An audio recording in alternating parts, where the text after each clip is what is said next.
튼튼해야지만 좋은 열매를 우리는 수확할 수 있을 것입니다. 먼저 이 식스 시그마 로드맵에서 D단계는 그 나무의 뿌리에 해당한다고 볼 수가 있습니다. 따라서 굉장히 중요한 부분이겠죠. 다음에 M단계와 A단계는 그 나무의 근간을 이루는 줄기라고 할 수가 있습니다. 다음에 이 I단계부터는 그 결실을 맺는 그 꽃가지라고 보실 수가 있습니다. 따라서 이 개선 활동에서 어떻게 본다면은 가장 화려한 단계가 개선 단계이지만 이 I단계, 개선 단계에서 우리가 충분한 수확을 얻기 위해서는 그 직전 단계들인 측정 단계와 분석 단계가 굉장히 충실하지만 됩니다.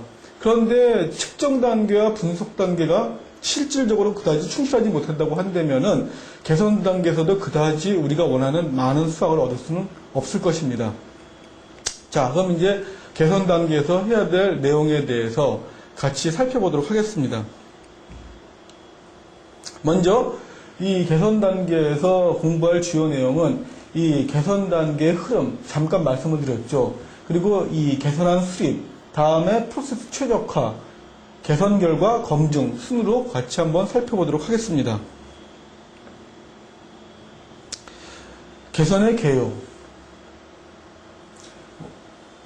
먼저 이제 이 개선 단계라는 걸 보게 되면은 실질적으로 식스 시그마 프로젝트라든가 아니면은 그 다른 개선 활동에 있어서 이 개선안을 도출하는 게, 개선안을 갖다가 도출하는 게 가장 큰 목표라고 할 수가 있습니다. 그런데 그냥 개선안을 도출한다고 하면은 상당히 막막하겠죠. 따라서 이 개선 단계라는 것은 무엇이냐 하면은 먼저 개선 전략 수립부터 실시하게 됩니다.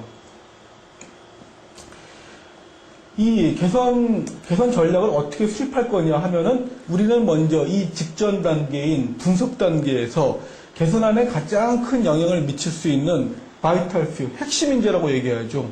소수 중요 인자, 소수 핵심 인자를 이미 우리는 도출했습니다. 따라서 이 핵심 인자 도출이 명확하지 않다고 한다면은 개선안 역시 큰 수확을 기대하긴 어려울 겁니다. 일단 우리가 분석 단계에서 핵심 인자를 제대로 도출했다고 가정을 하겠습니다. 그렇다면 이 개선 전략 수립이란 것은 어떤 의미에서 본다면은 이 개선 계획에 대한 방향을 설정하는 거라고 볼 수가 있습니다. 따라서 이 바이탈 퓨 핵심 인자들에 대해서 특성을 확인하는 작업이 필요합니다. 즉, 이 핵심 인자라는 것은 크게 나누게 된다고 한다면은 대안 인자와 제어 인자로 구분할 수가 있습니다. 그렇다면 대안 인자와 제어 인자가 무슨 차이가 있느냐? 예를 들어서 여러분들이 어떤 설비의 효율을 향상시키기 위해서 어떤 부품을 갖다가 이게 좀 우리가 좋게 한다, 즉 개선 활동을 한다고 했을 경우에 이 많은 부품들을 다 입수한 다음에 일일이 특성 확인할 수는 없을 것입니다.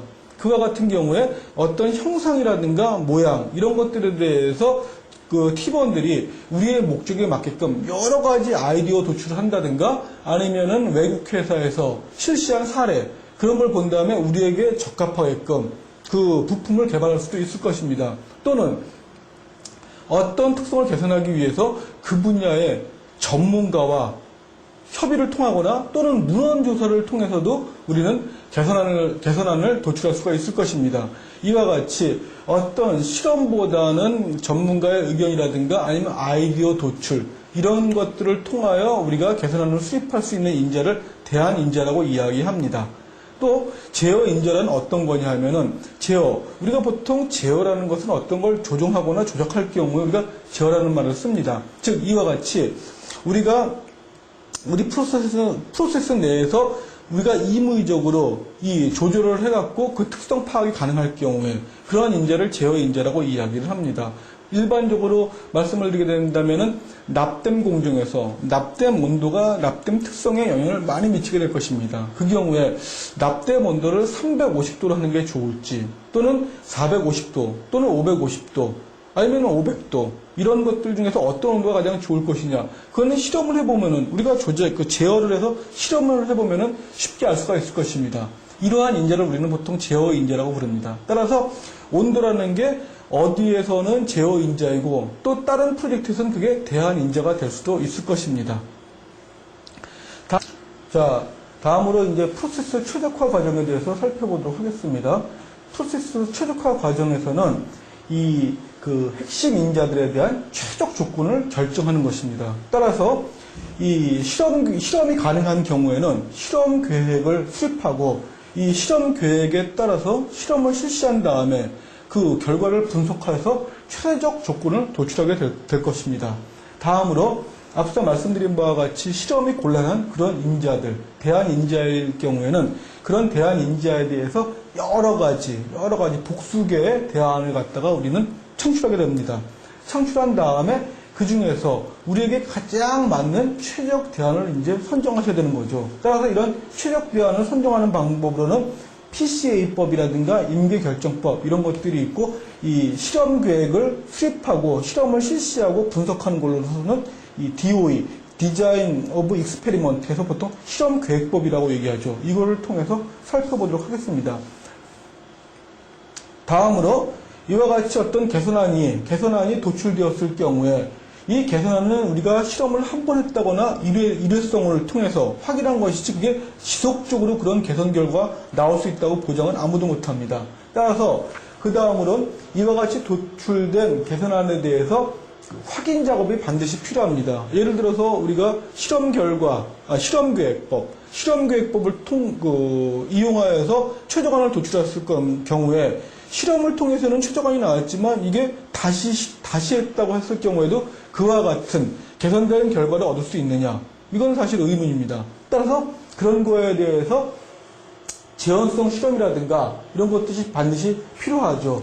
또한 그와 같은 개선안을 그 현장에 적용했을 경우에 어떤 문제가 발생할지 모릅니다. 따라서 그러한 문제를 확인하고 그 발생될지도 모르는 다른 위험을 제거하기 위해서 또 이 개선안의 효과가 어느 정도인지 우리는 검증하기 위해서 파일럿 테스트를 실시하게 됩니다. 그리고 개선 결과를 검증한 다음에 우리가 관리하기 전에는 그 X인자들에 대한 게이지 RNR이 필요할 수가 있습니다. 우리가 이 게이지 RNR 같은 경우에는 측정 단계에서 했는데 갑자기 또 이 개선 단계에서 게이지 RNR이 나와서 아마 그 당황스러울 수가 있습니다. 그러나 여기서 얘기하는 게이지 RNR은 일반적으로 그 제어인자, X인자들 이런 인자들에 대한 게이지 RNR을 갖다 의미하는 것입니다. 예를 들어서 우리가 온도를 갖다가 50도나 100도 또는 200도로 세팅했을 경우에 과연 그 우리가 세팅한 온도가 이게 진짜로 50도이냐, 진정 50도인가, 또는 정말로 100도인가 이런 거에 대해서도 확인이 필요한데 그럴 때 사용하는 게이지 RNR을 의미한다고 이해하시면 됩니다. 다음으로 이 개선 단계까지의 흐름을 나타내는 건데 앞서 제가 그 과수원의 나무를 말씀드렸었죠. 과수원에서 우리가 수확을 하기 위해서 중요한 거 나무가 튼튼해야 됩니다. 따라서 D단계에서 우리가 도대체 어디로 갈 것이냐, 나무를 보면 얼마나 영양분을 잘 흡수할 것이냐 하는 이 뿌리가 되는 디파인 단계가 아주 명확해야 됩니다. 이 부분에서 우리가 원하는 걸 제대로 찾아내고 우리가 갈 방향을 정확히 정해야지만 이 프로젝트가 성공적으로 될 수 있는 거죠. 만약에 D단계에서 다소간의 문제가 있었다라고 한다면은 그 프로젝트는 어떻게 될지 모를 것입니다. 다음에 이와 같은 요구를 제대로 우리가 개선하기 위해서 측정 단계와 분석 단계를 거치게 되죠. 그래서 이 측정 단계의 주요한 내용을 보게 되면은 운영 정의와 이 측정 시스템 분석을 하게 되고 이 측정 시스템을 통해서 나온 데이터 수집을 통해서 현 수준을 파악하게 됩니다. 또 하나 여기서 저희 로드맵에는 잠재인자 도출하는 것까지가 포함되어 있습니다. 다음으로 분석 단계에서 정말 여러 가지 기법을 쓴 다음에 그 원인이 우리가 얘기하는 Y, 고객의 요구와 얼만큼 관련이 있는지, 그래서 정말로 관련이 있다고 생각하는 인자, 그런 입증된 근본 원인, 이걸 갖다 우리는 바이탈 Q라고 여태까지 이야기를 했습니다. 그래서 이 핵심 인자를 도출해내게 되고, 이러한 그 핵심 인자들을 바탕으로 해서 우리는 개선안, 실행 가능한 안, 이런 것들을 도출하게 될 것입니다. 자, 이 개선안 도출 과정을 보게 된다고 한다면은 이 문제의 어떤 현상이 있고 이런 문제의 어떤 현상을 우리는 개선해야 되는데 이것을 놓고 본다면은 프로세스가 충돌할 수가 있을 겁니다.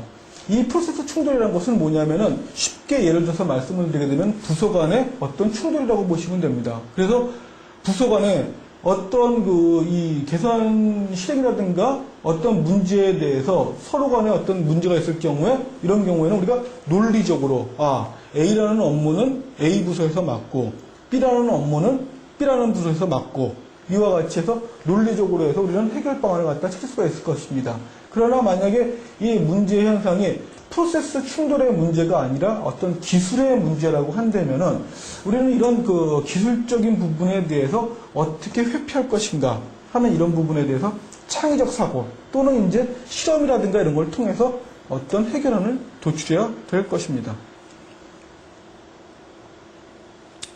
이 개선은 참으로 어려운 것입니다. 그래서 여기 그 에디슨의 초상화가 있는데 에디슨 뭐 많이 아시죠? 이 전구 그 전구를 개발하기 위해서 수천 번의 시행착오를 갖다가 했다고 합니다. 그래서 이 에디슨 같은 경우에 보게 되면은 이 전구 관련돼서 수천 번의 시행착오를 거치면서 그 사람들이 그렇게 얘기를 했다고 하죠. 그렇게 많은 실패를 했는데 이제 포기할 만도 하지 않느냐 했을 때 에디슨은 나는 이제 그 전구 개발을 할 때 안 되는 방법을 수천 가지 알아냈을 뿐이다. 이렇게 아주 긍정적인 사고를 했다고 합니다. 지금 아마 여기 그 자격증 대비해서 공부하시는 분들도 좀 다소 어렵다고 생각하실 겁니다. 그러나 이 식스시그마는 알아두시게 되면은 후에 언젠가 아주 요긴하게 활용할 수 있기 때문에 지금 좀 다소 피곤하고 지치시더라도 그 끝까지 완주를 한번 해보시기 바랍니다. 이 에디슨을 보시면서요. 다음에 이 개선안 수립과 관련돼서 살펴보도록 하겠습니다. 이 개선안 수립 앞서도 말씀드렸지만 이 바이탈 퓨 핵심 인자들을 갖다가 이용했고 이런 핵심 인자들은 대안 인자일 수도 있고 제어 인자일 수도 있습니다. 따라서 이 특성 파악이 중요하고 그 다음에 이 특성을 파악한 다음에 어떻게 최적할 것이냐. 예를 들어서 대안 인자라고 한다면은 벤치마킹을 할 것인지 아니면 팀 내에서 아이디어를 도출할 것인지 또는 전문가 의견 기타 다른 방법이 있다고 한다면 다른 방법으로 이와 같이 그 최적안을 뽑을 계획을 수립하셔야 됩니다. 어떻게 본다면은 대안 창출에 대한 방법론이라고 볼 수가 있는 거죠. 반면에 핵심 인자가 실험이 가능한 인자라고 한다면은 그 인자들을 실험을 통해서 우리는 그 개선안을 도출할 수가 있을 것입니다. 이와 같이 개선안 수립에서는 그 핵심 인자에 대한 개선 방향을 갖다가 설정하는 것이 중요한 일입니다. 다음으로 이 핵심 인자들에 대해서 대안을 창출하려고 한다고 한다면은 스캠퍼라든가 ECRS, 아이디어 박스, 브레인스토밍, 브레인라이팅 이런 여러 가지 방법들이 있습니다. 이런 방법들은 뒤에서 한번 살펴보도록 하겠습니다.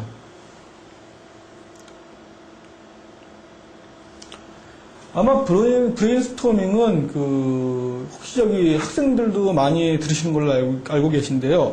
그런 분들도 아마 많이 들어봤을 겁니다. 그래서 이 브레인스토밍 글자 그대로 본다면은 브레인 하면은 우리가 보통 뇌, 머리 이렇게 번역하지 않습니까?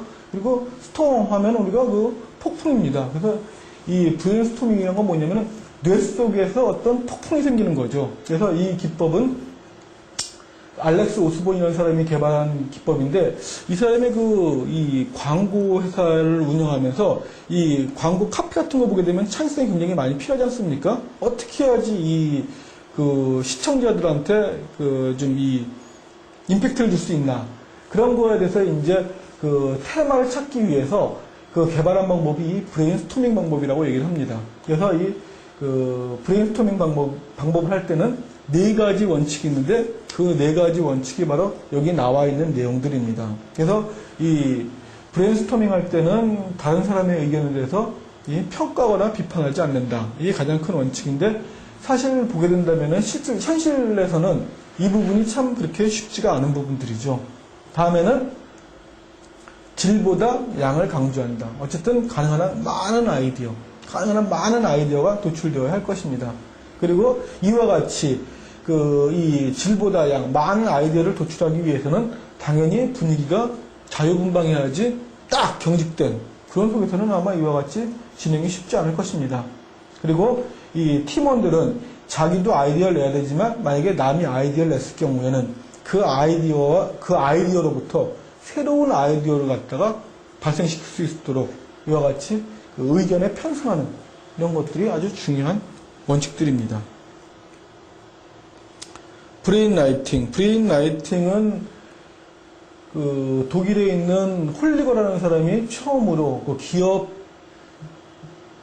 연수할 때 그때 최초로 사용했다고 얘기를 합니다. 그래서 보통 이 브레인라이팅은 초기에는 635 기법이라고도 불렸었습니다. 뭐냐면은 6명이 3건을 5분 이내에 아이디어를 창출한다 해서 635 기법이라고 했는데 반드시 6명이 모여야 되거나 할 필요는 없는 거죠. 그래서 짧은 시간 내에 많은 아이디어를 도출할 수 있는 팀 활동입니다. 어떻게 본다면 브레인스토밍은 자유분방한 속에서 말로서 아이디어를 내는 거지만 브레인라이팅은 말이 아니라 글씨로 한다고 볼 수가 있습니다. 그래서 이 브레인라이팅 같은 경우에 이 팀원 상관의 유대가 너무 강하거나 아니면 어떤 너무 논쟁적이어서 어떤 한두 사람이 어떤 이런 논쟁을 주도할 경우에 브레인스토밍보다는 브레인라이팅이 훨씬 더 효율적인 방법이 될 수가 있습니다. 다음에 스캠퍼는 여기 하단부에 나와 있는 것 같이 이 substitute, combine, adapt 이러한 문자들의 두 문자를 따서 모아서 이걸 스캠퍼라고 이야기를 합니다. 그래서 이 스캠퍼의 구체적인 내용을 보게 되면은 어떠한 우리가 개선을 찾고자 할 경우에 대체할 수 없겠느냐, 또는 결합할 수 없겠느냐, 응용할 수 없겠느냐. 이제 이러한 방법으로 이제 우리가 개선을 찾아보자는 얘기죠. 그래서 결합의 예를 갖다가 간단하게 본다면은 혹시 지금 공부하시는 분들 옛날에 펜글씨 써보셨는지 모르겠는데 펜글씨 보게 되면 이게 펜촉이 하나 있고 그 다음에 잉크가 있어서 펜촉을 잉크에 묻힌 다음에 이렇게 글씨 쓰는 것 같다 우리가 펜글씨라고 불렀습니다. 그럴 경우 이제 이렇게 쓰다 보면 이 잉크도 찾아야 되고 또 한 번 쓸 때마다 잉크를 묻혀야 되고 이런 번거로움이 있거든요. 그래서 그럼 이 잉크와 펜촉을 어떻게 결합시킬 수 있겠느냐? 그래서 나온 게 이제 만년필이라고 볼 수가 있습니다. 또 어댑트, 응용 이런 것은 뻐꾸기 시계라고 아시죠? 뻐꾸기 시계. 보통 여태까지 과거에 보게 되면은 시계 소리는 땡땡 이와 같은 소리만 났습니다. 근데 지금은 뻐꾸기 소리뿐만 아니라 별의별 소리가 많이 나죠. 또 하나 전화기. 요새 핸드폰 보게 되면 여러 가지 벨이 많은데 그와 같이 과거에는 거의 다 떼르릉이라는 어떤 하나의 통일된 그것밖에 없었지만 지금 아주 다양한 벨 소리가 많이 있다는 걸 아실 수가 있을 것입니다. 이와 같은 것이 이제 하나의 응용이라고 볼 수 있는 거죠. 다음에 ECRS 역시 Eliminate, Combine, Rearrange, Simplify 이러한 4개의 어떤 단어의 두 문자를 따서 ECRS라고 이제 할 수가 있습니다. 그래서 제거, 결합, 교환, 단순화 이거라고 볼 수가 있는 거죠. 이것 역시 스캠퍼와 마찬가지로 우리가 아이디어를 할 경우에 그냥 아이디어를 도출하려고 한다면은 이게 사실 좀 막막할 수가 있습니다. 그럴 경우에 어떠한 우리가 이 개선 대상이 되는 걸 생각한 다음에 여기에서 제거할 건 없을 것인가? 그냥 제거하는 게 아니라 우리의 목적을 달성하기 위한 거죠. 그 목적이 원가 절감일 수도 있고 통지 장사일 수도 있습니다. 이럴 경우에 이걸 무엇을 제거할 것인가? 그리고 또 다른 걸 결합시킬 수는 없을 것인가? 또 어떤 이 순서를 좀 바꿔보면 어떨까? 단순화할 수 있는 부분은 무엇이 있을까? 이런 어떤 이 생각의 방향을 정해서 이와 같이 대안을 창출하는 거라고 볼 수가 있습니다. 다음, 이제 이 아이디어 박스입니다. 아이디어 박스는 아주 무궁무진하게 여러 아이디어를 도출할 때 아주 훌륭한 기법입니다. 그래서 이 아이디어 박스는 이와 같이 이제 박스 안에 여러 가지 아이디어가 있다고 해서 아이디어 박스인데, 이 어떤 우리가 목적을 달성하기 위해서는 여러 가지 파라미터가 있을 수가 있을 것입니다. 여기에 나와 있는 거는 이제 어떤 교육과 관련된 내용인데, 예를 들어서 교육 효과를 높이고 싶다라고 했을 경우에 교육 방법도 중요하고, 교육 내용도 중요하고, 또 교육 대상도 중요하고, 여기는 식별 방법으로 나와 있는데, 또는 기타 평가 방법도 중요할 것이고, 여러 가지가 있을 수가 있을 것입니다. 이때 교육 방법도 다양하지 않습니까? 1년에 1회 실시할 수도 있고, 분기 1회 실시할 수도 있고, 또는 주말에 할 수도 있고, 또는 주중 월요일마다 할 수도 있고, 여러 가지 형태로 나올 수 있습니다. 교육 내용 역시 마찬가지로 여러 가지가 있을 수가 있는 거죠. 교육 대상도 역시 여러 부분이 될 수가 있고, 식별 방법, 아까 말씀드린 평가 방법, 이런 것들도 다 포함시킬 수가 있을 것입니다. 이럴 경우에 이와 같이 이 각 편차별로 나와 있는 여러 개의 아이들을 한번 결합시켜 보는 겁니다. 예를 들어서 일하는 연 1회의 수선 방법에 대해서 모든 직원에 대해서 식별 방법은 봉투를 사용하고, 이거는 구술 평가를 한다든가 이런 식으로, 또 1년 1회 유형 구분법 3년 이상 경력을 가진 사람한테 식별 카드를 사용해서 하고, 이렇게 여러 가지로 쭉 편차를 갖다 이렇게 하나씩 결합시키게 되면 여기는 여러 가지가 나올 수가 있을 것입니다. 지금 여기 강의에 나와 있는 이것만 하더라도 3개, 3개, 4개, 3개니까 이 총 가지수를 따지게 된다. 총 가지수를 따진다고 하면은 3 곱하기 3 곱하기 4 곱하기 3이 될 것입니다. 그래서 지금 보기에는 굉장히 간단해 보이지만 방법은 한번 계산해 보십시오. 3, 3은 9, 9, 4, 3, 10이지 않습니까? 그래서 12 곱하기 9. 벌써 상당히 많은 가지수가 약 100가지가 훨씬 넘는 그런 경우의 수가 나올 수 있다는 거 알 수가 있을 것입니다. 이와 같이 여러 개의 아이디어를 갖다가 뽑아내고자 할 경우에 사용하는 게 바로 이런 아이디어 박스라는 기법입니다. 그래서 개선의 단서가 되는 파라미터를 갖다가 이 파라미터에 대해서 아이디어를 도출해내고, 이런 아이디어를 결합시킴으로써 여러 가지 개선을 창출할 수 있는 기법이죠.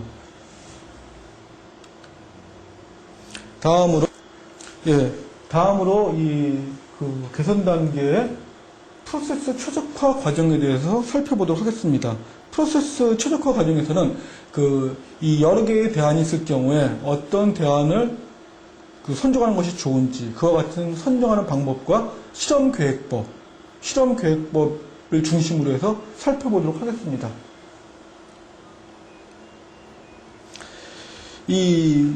앞서 개선안 수립이란 게 무엇이냐 하면은, 먼저 핵심 인재에 대한 개선 방향 설정이라고 말씀을 드린 적이 있습니다. 그래서 이와 같이 개선 방향을 설정한 다음에 스캠프라든가 여러 가지 ECRS 또는 아이디어 박스 이런 걸 통해서 여러 가지 대안을 우리가 또 찾아볼 수가 있었을 겁니다. 다음으로 이 프로세스 최적화, 이제 어떻게 우리의 프로세스를 갖다가 최적화시킬 것이냐 하는, 어떻게 본다면은 개선 단계에서도 가장 중요한 그런 단계에 있다고 볼 수가 있습니다. 그래서 여기서는 이 실험 계획법에 대한 내용과 여러 가지 뽑은 이 대안들 중에서 최적 대안을 선정하는 방법에 대해서 같이 살펴보도록 하겠습니다. 그래서 사용할 툴은 PCA, NGT. 이게 좀 약간 생소하시죠? 이런 것들에 대해서 같이 한번 살펴보도록 하겠습니다. 그래서 이 PCA는 페어드 컴패리전 어널리시스라고 이렇게 보통 얘기를 합니다. 그래서 쌍비교법이라고 보통 많이 얘기를 하죠. 그래서 이게 이제 PCA법을 쓸 경우에 하나의 이제 예인데, 우리가 예를 들어서 4개의 대안이 있다고 했을 경우에 이 대안들에 대해서 이제 한꺼번에 비교한 다음에 어떤 대안이 좋다. 이게 사람이 좀 무리라고 얘기를 합니다. 그래서 가장 간단하게 4개를 한꺼번에 비교하려고 하니까 좀 문제가 있는데, 일단 2개씩만 한번 비교해보는 거죠. 그래서 대안 2와 대안 2를 비교해 봤더니 대안 1이 좋더라. 그 다음에 대안 1과 대안 3을 비교해 봤더니 대안 1이 좋더라. 이와 같이 쌍을 이루어서 비교한 다음에 여기 보시게 되면 가장 많이 선택된 대안이 있을 것입니다. 보게 되면은 대안 1은 2개, 대한1은 2개, 대한2는 1개, 대한4는 3번이나 뽑혔죠. 그래서 이 경우에 이제 대한4가 가장 좋은 안이다. 이렇게 결정할 수 있다는 내용입니다. 이 PC 방법은 사실상 우리 일상생활에서도 참 많이 쓸 수가 있는 기법입니다. 예를 들어서, 우리가 그 어떤 친구들하고 모여서 간단하게 어떤 그 외식을 한다고 했을 경우에 보게 되면은 그 친구가 한 7, 8명 되면은 또 다 의견이 다르지 않습니까? 한두 명이면은 서로 이게 좋겠다 저게 좋겠다 해서 쉽게 결정할 수가 있는데 7, 8명 어떤 그룹을 이루게 되면은 이 의사결정이 이게 만만치 않습니다. 그래서 제가 이제 한번 힘드실 테니까 공부하시느라고 다른 예를 하나 한번 준비해 봤습니다. 그와 같이 친구들이 모여서 회식을 해야 되는데 예를 들어서 이제 의견들을 종합해 봤더니 호프집에서 하자, 노래방 가자, 횟집 가자, 중국집 가자, 삼겹살, 레스토랑, 이런 게 이제 나왔다고 한번 가정해보자는 얘기죠. 그럼 이 경우에 사실 이게 합리적으로 의견을 낸다는 게 상당히 어렵거든요. 이럴 경우에 이 PCA법을 쓰게 되면은 상당히 효율적으로 결정이 가능합니다. 예를 들어서 호프와 노래방 비교해봤더니 호프집이 더 선호하는 사람들이 많더라. 그 다음에 호프집과 횟집을 해봤더니 횟집이 많더라. 그 다음에 호프와 중국집, 호프집과 삼겹살집, 호프집과 레스토랑, 이런 걸 이제 쭉 비교해보게 되면은 여기 이와 같이 대안들이 나와 있는데 이 대안들 중에서 가장 많이 선택된 것, 그 안을 뽑아서 하면 됩니다. 지금 여기 보게 되면은 횟집과 횟집을 비교해봤더니 횟집이 나와 있죠. 이 부분은 지금 잘못된 겁니다. 그래서 이 보게 되면 이와 같이 쫙 대각선 방향으로만 이와 같이 한 곳에 나오게 돼야 된다는 얘기죠.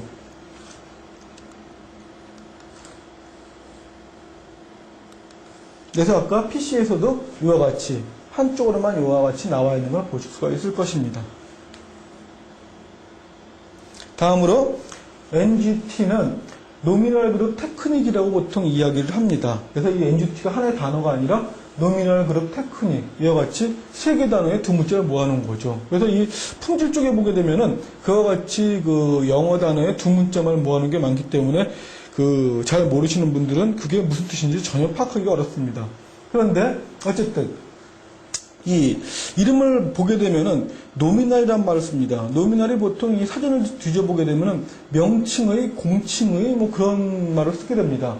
그래서 이 NGT를 번역할 때 뭐라고 얘기하냐면 명목 그룹 테크닉이라고 보통 얘기를 많이 하게 되는데, 즉 그룹 테크닉은 그룹, 즉 이 하나의 그룹이 같이 모여서 어떠한 일을 수행하는 건 맞는데 이게 그룹이 말이 그룹이지 그 명목상 이름상의 어떤 그룹이라는 이야기입니다. 즉 하면은 여러 사람들이 모여서 하지만 실질적으로 말이나 이런 논쟁을 하는 게 아니라 그냥 여러 개의 안에 대해서 그러한 논의 없이 예를 들어서 종이에다가 자기 의견을 쓴다라든가 이런 식으로 해갖고 토의 없이 진행하는 거기 때문에 이걸 우리는 명목 그룹 테크닉이라고 이야기를 합니다. 그래서 어떻게 본다면은 브레인 라이팅 할 때 그때하고 좀 비슷한 그런 부분들도 좀 다소 있습니다.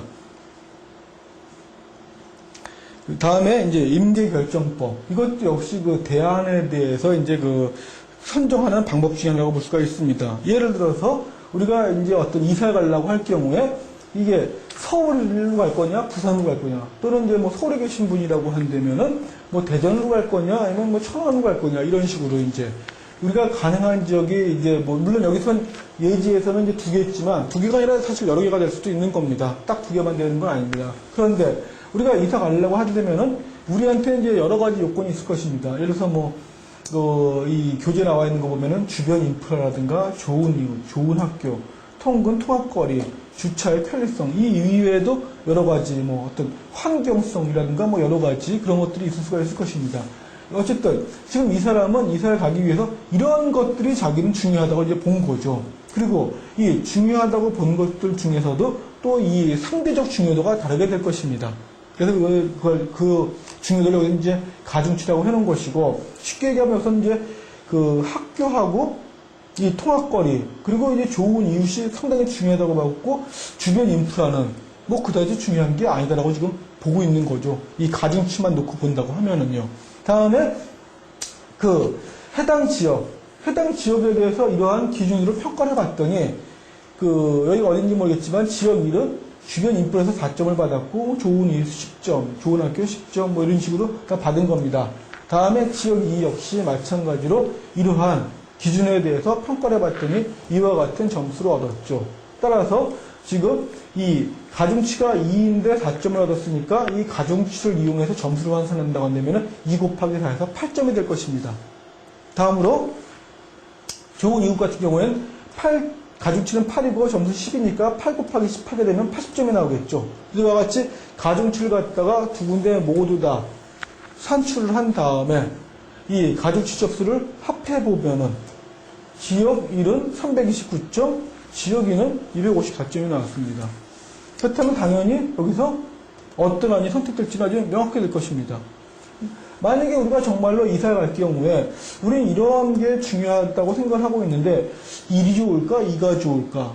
뭐 사실 어떻게 본다면 좀 다소 막막한 느낌이 좀 들 겁니다. 그럴 경우에 이와 같이 임계 결정법을 이용하게 된다고 한다면 좀 더 합리적으로 그 객관성을 갖고서 이런 어떤 대안 선정하는 하나의 방법이 될 수가 있을 것입니다. 다음에 이 멀티보팅. 멀티가 원래 의미가 다수지 않습니까? 그래서 다중 투표법이라고 우리가 번역해 볼 수가 있습니다. 예를 들어서 어떠한 개선안에 대해서 여러 가지 안이 나와 있는데 이런 안에 대해서 이제 4명의 팀원이 있고 이 4명의 팀원들이 자기가 가진 투표권. 그래서 이 다중 투표에서는 꼭 투표권이 하나가 아니라 투표권이 뭐 인당 3개일 수도 있고 5개일 수도 있고 이렇게 복수개를 가질 수가 있습니다. 이와 같은 걸 이용해서 또는 뭐 여기서 이제 이 안들에 대해서 순위를 매길 수도 있겠죠. 뭐. 그래서 이거는 김 과장이 매긴 순위고 이건 조 과장이 매긴 순위고 이건 이들이가 매긴 순위라고 볼 수도 있습니다. 그래서 이 다중투표법 같은 경우에는 목적에 따라서 상당히 많이 변형해서 활용할 수가 있습니다. 앞서 말씀드린 바와 같이 여러 개의 투표권을 갖고서 그 투표권을 갖고서 자기가 마음에 드는 데만 투표할 수도 있고 또 이 투표권도 하나의 안에 하나만 행사하게 할 수도 있고 하나의 안에 뭐 최대 3개까지 행사할 수 있다라든가 여러 가지 변형된 방법이 많이 있을 수가 있습니다. 그래서 여기서 놓고 본다고 한다면은 이렇게 이건 이제 이 순위에서 한 것인데 순위니까 당연히 여기에 나와 있는 합계 점수가 낮은 것이 좋을 것입니다. 그래서 여기 보면 가장 낮은 점수를 받은 안 3을 지금 가장 좋은 대안으로 선택할 수 있다. 그래서 이걸 본다고 한다면 또 가장 그렇다고 한다면은 선망받지 못하는 가장 별로 안 좋은 안은 몇 번째 아니냐? 7번째 아니라고 우리가 이야기할 수가 있을 것입니다. 다음으로 이 디시전 메이킹 매트릭스, 의사결정 매트릭스죠. 의사결정 매트릭스에 대해서 살펴보도록 하겠습니다. 앞서서 임계결정법을 갖다가 잠깐 같이 살펴봤는데 의사결정 매트릭스도 그와 아주 유사합니다. 그래서 여러 개의 안이 있다고 했을 경우에 우리가 이 안들을 평가할 경우에는 어떤 평가 요소가 있을 겁니다. 예를 들어서 뭐 소요 비용이 너무 많이 들면 안 된다든가 아니면 성과가 너무 적어도 안 될 것이고 적용 기간이 너무 길거나 짧아도 안 된다. 뭐 이런 여러 가지 안을 갖다 평가하기 위한 요소가 있을 것입니다. 따라서 지금 여기서 본다고 한다면은 이 소요 비용의 가중치를 50점을 줬고 성과에 30점, 적용 기간에 20점을 줬습니다. 일반적으로 이 의사결정 매트릭스에서는 이와 같이 평가 요소에 대한 가중치를 모두 합했을 경우에 비율로 얘기하면 1이 되고 점수로 얘기하게 되면 100점 또는 10점 이런 식으로 해서 하는 게 아주 일반적인 형태입니다. 다음으로 이 소요 비용에 대해서 안 1에 대한 평가를 했더니 이거는 뭐 소요 비용이 너무 아마도 많은 걸로 보이는데 너무 많아서 아마 1점을 받은 모양입니다. 다음에 안 3 같은 경우에는 소요 비용이 많이 안 들기 때문에 5점.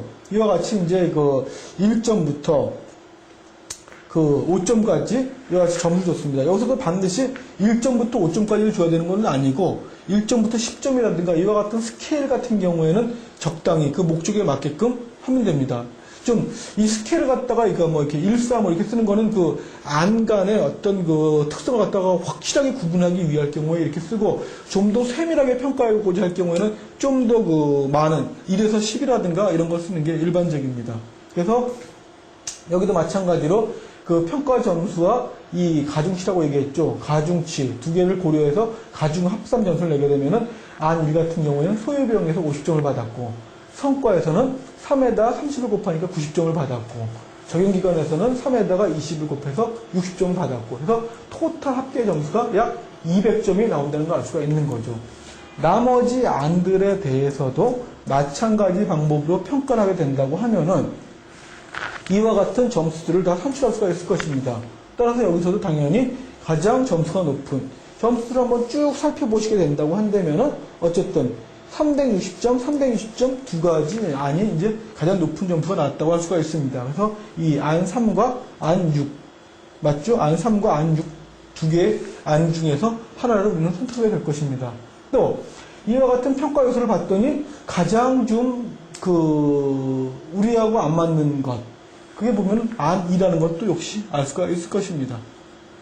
그래서 만약에 여기 교재는 안 나와 있지만 저라고 한다면은 안 3과 안 6, 이 중에서 다른 하나의 평가 요소를 더 적용한 다음에 거기서 보다 훌륭한 안을 갖다가 선정하겠습니다. 다음으로 여지껏은 이제 대안 선정에 대한 부분, 어떤 여러 개의 복수계의 안 중에서 어떤 안을 선정할 것인가, 그거에 대해서 좀 살펴봤죠. 이번에는 우리가 앞서 말씀드렸을 때 개선 전략 수립이 즉 개선의 방향 설정이라고 말씀을 드렸고, 그러한 개선 방향 설정과 관련 개선 방향 설정에서 제어 인자로 나와 있는, 그래서 즉 쉽게 얘기하면 우리가 실험이 가능한 그런 인자들은 어떻게 그럼 우리가 최저간을 도출할 것인가, 실험을 통해서 어떻게 최저간을 도출할 것인지 그러한 부분에 대해서 살펴보도록 하겠습니다. 따라서 지금부터는 실험 계획법이라는 것, 영어로 얘기하면은 DOE 또는 Design of Experiment 해갖고 실험에 대한 설계 뭐 이렇게 나올 수 있는데, 이 실험 계획법에 대해서 좀 살펴보도록 하겠습니다. 먼저 이 실험 계획법 실행 순서를 한번 살펴보게 된다고 한다면은 이 실험 계획의 설정이라고 되어 있는데, 여기에는 이제 실험 목적이 포함됐다는 얘기입니다. 우리가 어떠한 목적으로 무엇을 위해서 실험하는 건지 이게 명확하게 된 다음에, 그 다음에 이제 우리가 이러한 목적을 달성하기 위해서 우리가 측정 가능한 Y라는 무엇이냐, 그걸 특성치라고 얘기하는데, 특성치를 선택하고 이러한 특성치 Y에 영향 미치는 인자들과 X인자와 X인자들에 대한 실험 수준, 범위종, 이런 걸 선택하게 됩니다. 이와 같은 어떤 인자와 인자 수준이 선택이 끝났다고 한다면은 실험 계획, 어떤 실험할 건지 실험을 배치하게 되고, 이 실험 배치에 따라서 이제 실험을 실시하게 될 것입니다.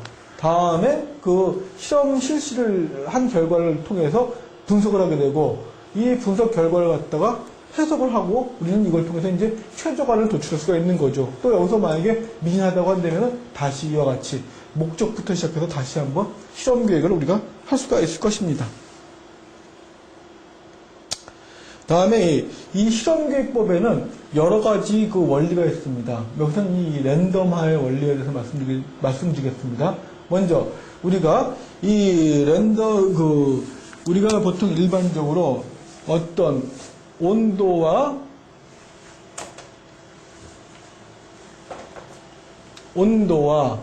압력, 템프, 프레셔 이걸로 실험한다고 했을 경우에 온도가 10도이고 압력이 2다라고 가정을 하겠습니다. 그리고 또 실험하고자 하는 게 온도가 10일 때 압력은 4고, 그 다음에 온도가 21대 압력은 2고, 온도가 21대 압력은 4. 즉 뭐냐? 우리가 여기서 이제 이 온도의 수준은 10과 20으로 이제 설정을 한 것이고, 그리고 압력 같은 경우에는 2와 4로 설정을 한 거죠. 그럴 경우에 이제 이와 같이 대략적으로 네 가지의 실험을 실시할 수가 있는데, 이런 경우에 지금 제가 작성한 것처럼 이런 순서대로 실험을 하면은 절대 안 된다는 얘기입니다. 예를 들어서 어떤 특성이 시간이 흐름에 따라서 이게 자연적으로 뭐 오전부터 아침부터 점심까지 실험을 하는데 어떤 주변 온도에 영향을 많이 받는다고 가정했을 경우에 당연히 이런 순서대로 실험을 하게 되면은 이쪽 끝에 번에 나와 있는 거에 훨씬 더 특성치가 이렇게 증가되거나 또 내려가는 어떤 그런 패턴이 같이 포함될 수 있지 않습니까? 그래서 그러한 우리가 어떤 주변 온도라든가 우리가 제어할 수 없는 인자를 갖다가 노이즈 또는 잡음 인자라고 이야기를 하는데, 이러한 잡음 인자의 영향이 이런 온도라든가 온도라든가 압력이라는 이런 팩터, 인자의 효과와 같이 중첩이 되게 되면 우리는 오류를 범할 수가 있습니다. 그래서 이런 걸 방지하기 위해서 이런 실험을 갖다가 지금 제가 작성한 이런 순서대로 하는 게 아니라 무작위로 막 섞어서 하게 되는 거죠. 예를 들어서 여기서도 보게 된다고 한다면은 A 인자의 수준을 1, 2, 3, 4. A가 먼저 이게 온도일 수도 있고, 뭐, B가 압력일 수도 있고, 여러 가지 다른 게 될 수가 있을 겁니다만, 일단 어떤 인자가 있는데 그 인자를 A라고 부를 경우에 이 인자의 수준이 1, 2, 3, 4. 뭐, 예를 들어서 이게 온도라고 가정한다면 뭐 10도, 20도, 30도, 40도. 뭐 이렇다고 이제 가정할 수가 있는 거죠. 또 여기는 뭐 어떤 속도라고 한다면 이게 1rpm, 2rpm, 3rpm. 뭐 이렇게 이제 가정할 수가 있을 겁니다. 이럴 경우에 어떻게 하느냐. 여기 보시게 되면은 이 안에 이 숫자가 실험 순서인데 어떤 패턴이 보이시나요? 아마도 한번 생각해 보시기 바랍니다. 무슨 패턴이 있나. 뭐 이걸 합해봤더니 뭐 이 숫자와 똑같더라. 또는 뭐 이렇게 합해봤더니 이것과 얼마 차이가 나더라. 이런 한번 패턴 한번 찾아보시기 바랍니다. 아마도 그 패턴을 못 찾을 겁니다. 즉 이와 같이 무작위로 랜덤, 아주 불규칙하다는 얘기지 않습니까? 불규칙하게 실험을 해야지 이러한 앞서 말씀드렸던 잡음인자들, 우리가 제어할 수 없는, 그러나 실험에 영향을 다소간이라도 미칠 수 있는 그런 인자의 효과를 갖다가 이렇게 분산시켜서 드러나지 않게, 그래서 우리가 보다 정확한 실험 결과를 얻을 수 있다는 겁니다. 그게 바로 이 실험계획법에서 상당히 중요한 랜덤화의 원리라고 할 수가 있습니다. 다음으로 실험계획법의 원리 중에 하나인 블록화의 원리에 대해서 말씀을 드리도록 하겠습니다. 이 블록화의 원리는 어떤 거냐면 블록, 여러분들은 아마 일상생활에서 이제 블록이란 말을 갖다가 가끔 쓰셨을 겁니다. 뭐 자주는 안 쓰시겠지만, 언제 주로 쓰느냐. 누가 이제 길을 물어보죠.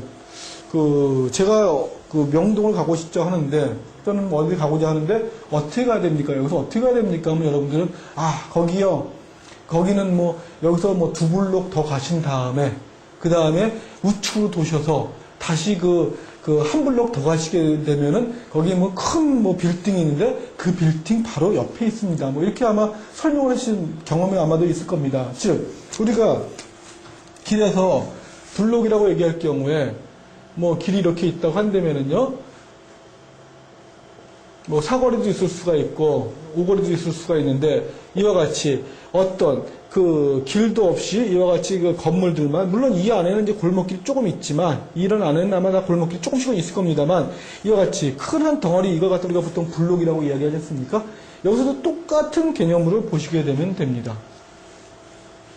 그래서 예를 들어서 우리가 어떤 실험을 갖다가 아까 말씀드렸을 때 이 온도와 압력, 이거 갖고 이제 제가 실험을 한다고 말씀을 드렸었죠. 뭐 이거 갖다 10에서부터 20까지 실험하고, 여기에는 뭐 2에서 4까지 실험을 하고, 이런 실험을 한다고 했을 경우에 아마 4가지의 어떤 실험을 우리가 할 수가 있을 겁니다.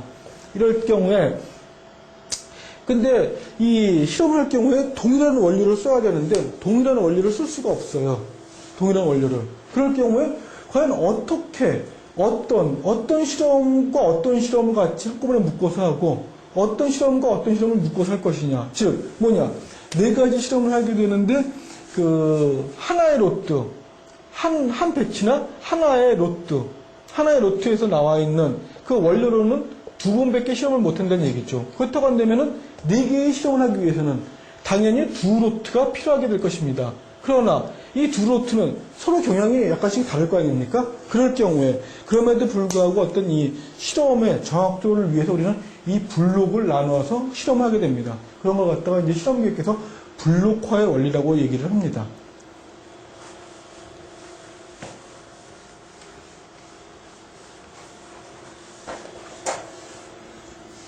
그래서 여기 지금 교재에 나와 있는 건 뭐냐면은 이 벼의 품종과 그 토양 이런 것들이 이제 어떤 그 아마도 수확량이겠죠. 또는 뭐 다른 질일 수도 있고 벼의 품질일 수도 있고 이런 거에 영향을 미칠 때 어떻게 할 거냐 해서 여기와 같이 이와 같이 이제 블록을 나누는 거에 대해서 아까 제가 말씀드린 것처럼 같은 덩어리로 묶어서 실험하는 거에 대해서 이 사례를 하나 나타낸 겁니다. 다음으로 이 그 뒷부분에 그 지금 저희가 그 실험계획법을 얘기했는데 실험계획법 그 뒷부분 가게 되면은 부분요인 배치법이라는 걸 그 저희 같이 학습하게 될 겁니다. 그 이 부분요인 배치법에서 굉장히 중요한 원리 중에 하나가 이 교락의 원리입니다. 이 교락이란 것은 뭐냐면은 그 먼저 이 사실 그 여러분들이 한번 이 그 국어사전을 한번 찾아보십시오. 국어사전. 지금 아마 그 수업하시면서 컴퓨터로 보시는 분들이 많으실 텐데 컴퓨터 인터넷에 들어가셔갖고 교락이라는 단어를 한번 그 국어사전에서 다른 데서 찾지 마시고 국어사전에서 찾아보시기 바랍니다. 그러면은 저 교락이라는 단어가 국어사전에서는 어떻게 설명되어 있는지 일단 국어사전이 되게 보면은 알기 쉽게 설명이 되어 있지 않습니까? 한번 찾아보시기 바랍니다. 찾아보시면은 국어사전에 이런 단어가 검색할 수 없습니다. 아마 이런 응답을 보시게 될 겁니다. 자, 이제 교락이라는 단어에 대해서 아마도 이 교락이라는 단어는 그 일본에서 건너온, 일본에 보게 되면 여러 가지 한자를 많이 쓰지 않습니까? 그 한자를 갖다가 그대로 그냥 우리나라 소리 나는 대로 읽어서 교락이라는 단어가 생긴 걸로 추정이 됩니다. 근데 이 교락이라는 단어를 가만히 보게 되면은 옆에 confounding이라고 있습니다. confounding. 자, 한번 볼까요? 하게 되면은 이게 그 라틴어에서 보게 되면은 이게 어원 자체가 together, 함께라는 의미가 있지 않습니까? 그리고 found 하게 되면은 이게 find의 과거분사지 않습니까? 그래서 뭐 이게 찾다 그런 걸로 이제 볼 수가 있습니다. 그런데 함께 찾아지는 거예요. 함께 찾아지다 보니까 이제 우리가 이제 헷갈리는 거죠. 이게 무엇이 무엇인지 한꺼번에 나왔으니까. 그래서 그 교락이라는 건 뭐냐? 아주 당황스러운 얘기라고 보시면 됩니다. 그래서 보게 되면은 이 두 개 이상의 인자의 효과가 함께 나타났기 때문에 A라는 인자와 B라는 인자의 효과가 함께 나타났기 때문에 도대체 이 효과가 A 인자 것인지 B 인자 것인지 알 수 없다. 그런 경우에 우리는 이제 이 교락이라는 말을 쓰게 됩니다.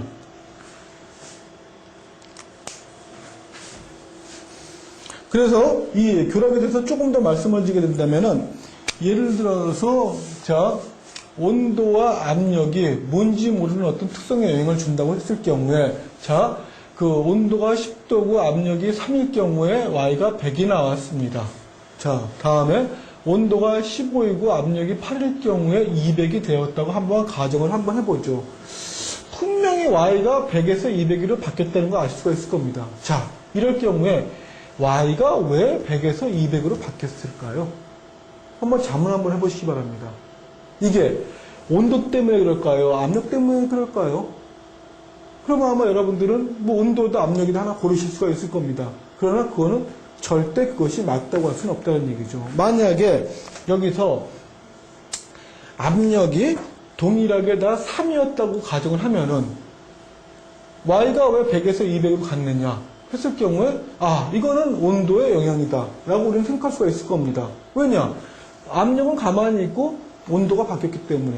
그러나 만약에 이것이 앞서 했던 것처럼 이와 같이 두 개가 같이 바뀌게 되면은 이 Y는 두 개의 인자의 효과가 함께 나타나겠죠. 함께. 그래서 알 수가 없습니다. 이런 걸 갖다가 우리는 일반적으로 교락이라고 이야기한다고 이해하시기 바랍니다.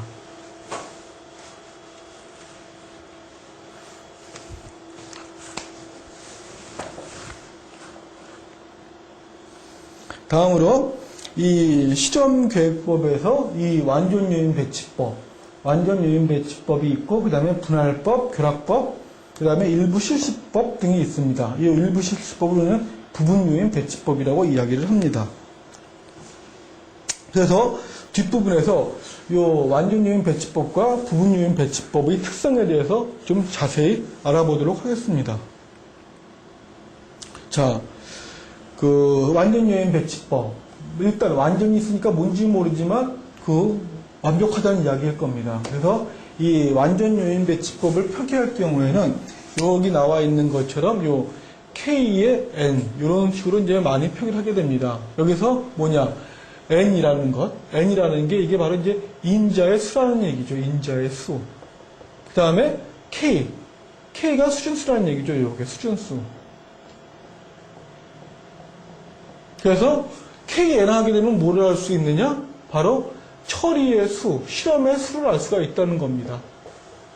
예를 들어서 온도가 있는데, 온도라는 인자가 있는데, 온도라는 인자를 우리는 10과 20에서 실험을 하려고 합니다. 압력이라는 인자가 있는데, 압력이라는 인자는 2와 4에서 실험을 하려고 합니다. 그러면은, 자, 여기 보게 되면은, 인자, 온도와 압력이라는 인자가 있으니까 두 개의 인자가 있겠죠. 인자의 수는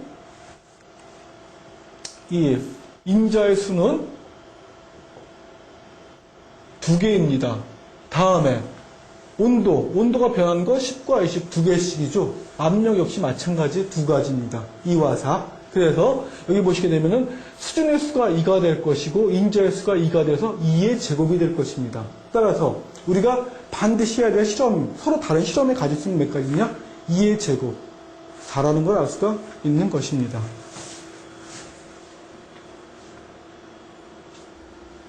자, 그래서 이 완전요인 배치법을 하게 되면 그건 무엇이 좋은가 보게 되면은 지금 다소 이제 생소하시겠지만 뒤에서 말씀드리겠습니다. 주효과, 즉 앞서 말씀드린 이 온도라든가 어떤 압력이라는 거 있지 않습니까? 이런 각각의 어떤 인자의 효과를 갖다가 주효과라고 이야기를 합니다. 주된 효과라는 얘기겠죠. 그래서 이 주효과를 파악할 수 있고, 그 다음에 이 압력과 온도 두 가지 어떤 이 인자 사이에서 발생할 수 있는 상호작용 또는 교후작용이라고 얘기하는데, 이런 효과를 갖다 모두 우리가 평가할 수가 있다는 얘기입니다. 그렇기 때문에 이걸 갖다 우리가 완전 요인 배치법이라고 하는 거죠. 그래서 이 최적화 단계에서는 이 완전 요인 배치법 또는 부분 요인 배치법을 통해서 우리는 개선을 도출하게 됩니다. 그래서 앞서서 잠깐 말씀드렸지만 2의 제곱이라는 게 뭐냐? 그래서 이게 큰 이자가 미치라고 얘기하죠. 미치 바로 우리는 수준수를 나타내는 거고, 요 지수 2 이게 바로 이제 이 인자수를 나타내는 겁니다. 그래서 A라는 인자와 B라는 인자 두 가지 인자가 있다고 했을 경우에는 이와 같이 이 A 인자가 10, 즉 이게 A라는 인자를 갖다가 온도라고 생각하시면 됩니다. 간단하게. 예를 들어서 말씀을 드리면은, 그리고 A 플러스, 이게 20인 경우이다. 그럴 경우에 이제 이 압력, B가 압력이라고 할 경우에, B가 2일 경우, 또는 4일 경우, 2일 경우, 4일 경우에 대해서 실험을 해야겠죠. 그래서 이와 같이 2의 제곱, 네 가지가 나오게 됩니다. 또 하나, 여기 보게 되면은, 아니, 왜 이게 10이면은 10인데 1도 아니고 마이너스 플러스로 표기하셨을까 하는 의문이 드실 텐데, 이 실험계획법에서는 나중에 보시면 알겠지만 수학적 모델을 만들어서 그걸 통해서 계산안을 도출하게 됩니다. 따라서 그런 계산안을 도출하기 위해서는 수학적 모델이 필요한데, 그 수학적 모델을 만들기 위해서 어떤 인자의 수준이 두 개일 경우에 좀 숫자가 작은 것 같다가 저수준이라고 부르고, 이걸 수학적 어떤 모델을 만들기 위해서 저수준 또는 마이너스 1로 표기를 합니다. 그리고 이 높은 숫자 같은 경우에는 고수준이라고 부르고 플러스 1로 표기하는 게 일반적인 방법입니다. 압력 B에서 대해서도 마찬가지입니다. 낮은 경우에 우리가 저수준이라고 부르고 마이너스로 표기하고, 높은 수준일 경우에 우리가 플러스로 표기하는 게 일반적인 방법인 거죠. 그래서 여기 보게 되면은 갑자기 마이너스 플러스 표시가 많이 되어 있는데, 이건 그와 같은 이유 때문에 표기를 해놓은 것입니다. 그래서 이 경우에 2의 제곱이라면은 당연히 네 가지에 여기 보시게 되면 네 가지의 실험의 경우수가 있다는 것 갖다가 아실 수가 있을 것입니다.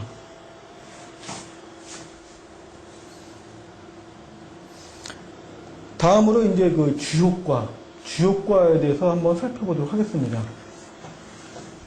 일단 그래프는 나중에 미니 탭을 통해서 같이 그려보도록 하겠습니다. 여기는 신경 쓰지 마시고 일단 이 효과에 대해서 한번 그 생각을 한번 해보도록 하죠. 자, 이런 겁니다. 뭐냐 하면은 아까 제가 그런 걸 말씀드린 적 있죠. 온도가 10일 경우에 Y가 100이었다. 온도가 20일 경우에 Y가 200이었다. 뭐 이런 게 한번 있다고 한번 가정을 해보겠습니다. 그렇다고 한다면은, 자, Y가 100에서 200으로 간 이유, 무엇일까? 온도가 이렇게 바뀌었기 때문에 그런 것이다. 라고 우리는 추측할 수가 있을 것입니다. 물론, 이전에 이 T가 Y와 매우 밀접한 관련이 있다는 건 이미 이제 증명이 됐다는 가정하에서 이제 말씀을 드리는 겁니다.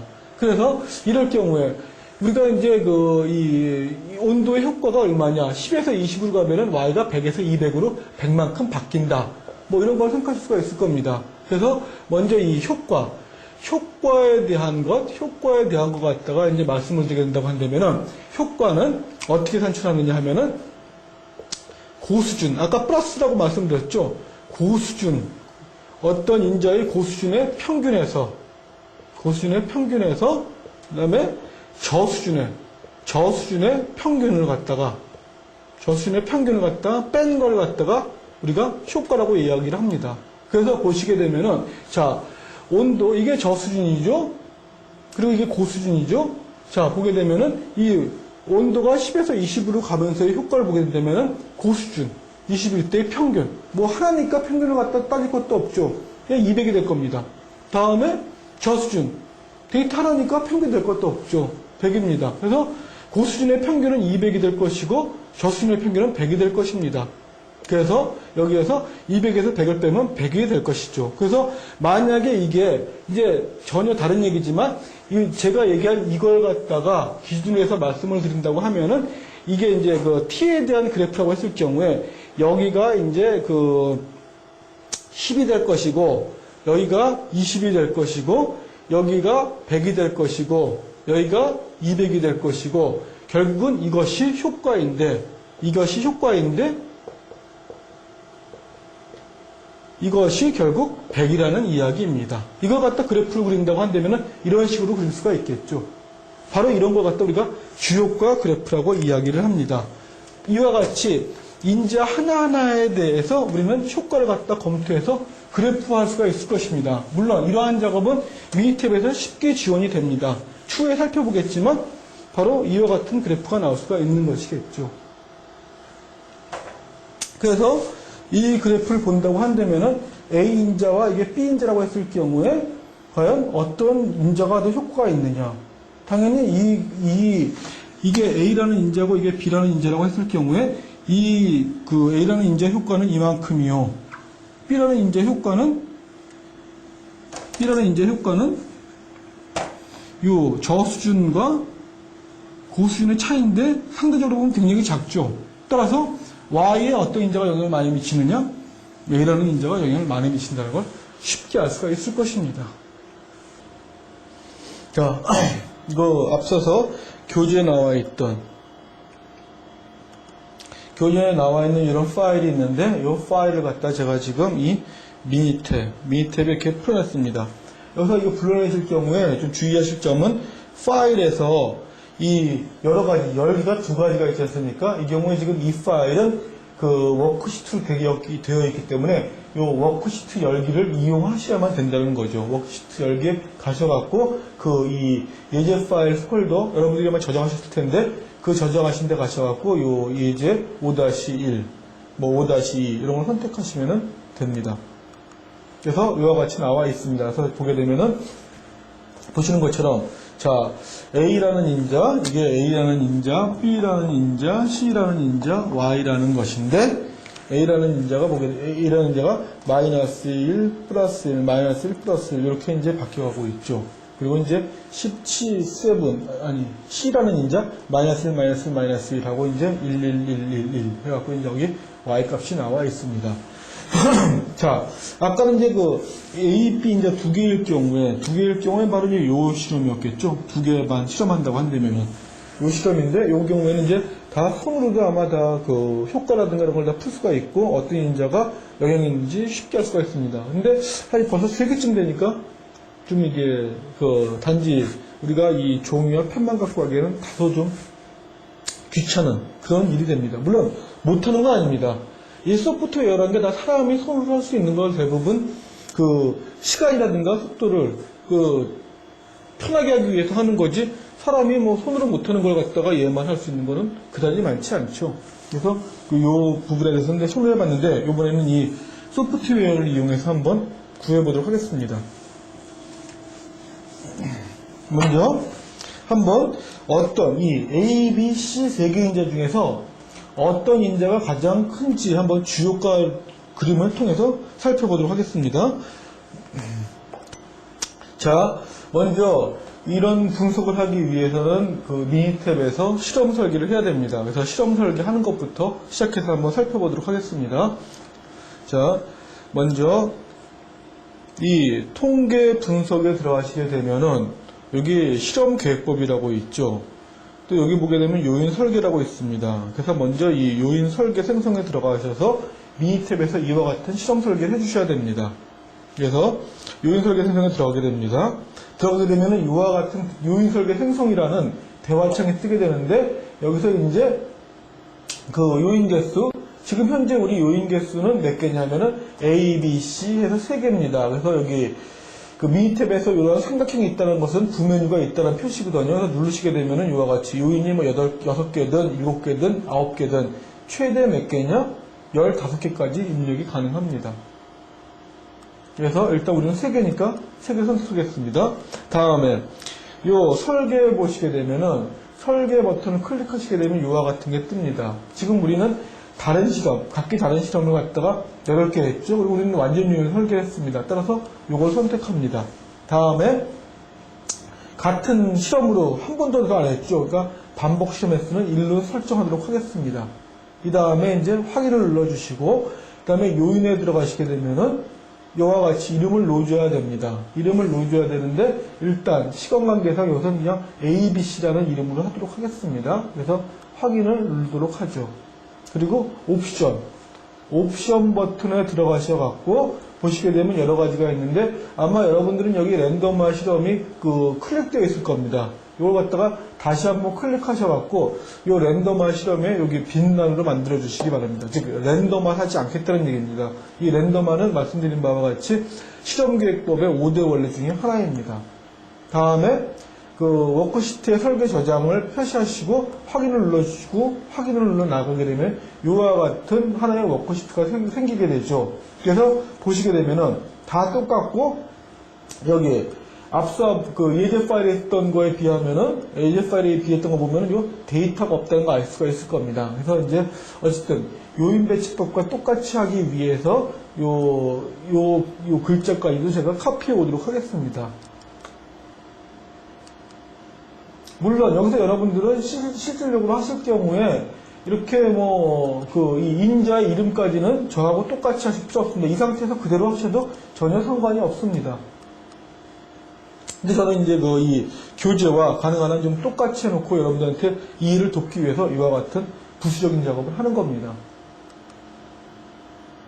다음으로 여러분들이 반드시 해주셔야 될 거, 여기 있는 내용들, 요 내용들을 갖다가 복사하셔갖고, 즉 어떤 거냐? 이 예제 파일에 있는 이 디스트라는 거, 디스트라는 데 있는 요 숫자들은 반드시 여러분들도 카피를 뜨셔야 됩니다. 복사하셔갖고 우리가 만들었던, 지금 설계를 생성했던 요 파일에다가 이와 같이 이걸 붙여 놓으셔야 되는 거죠. 근데 아마 여러분들 이 예제 파일을 이게 있는데 이 뒤에 어떤 숨어 있는 걸 잘 못 찾으실 거예요. 지금 만든 파일이요. 그게 워크시트 2인가 그런데, 이 경우에 창에 가시게 되면은 지금 여기 떠 있는 모든 윈도우가 다 나와 있습니다. 그래서 여기 워크시트 3를 누르게 되면 우리가 만든 요게 뜨게 됩니다. 그래서 이 상태에서 이제 한번 그림을 그려보도록 하겠습니다.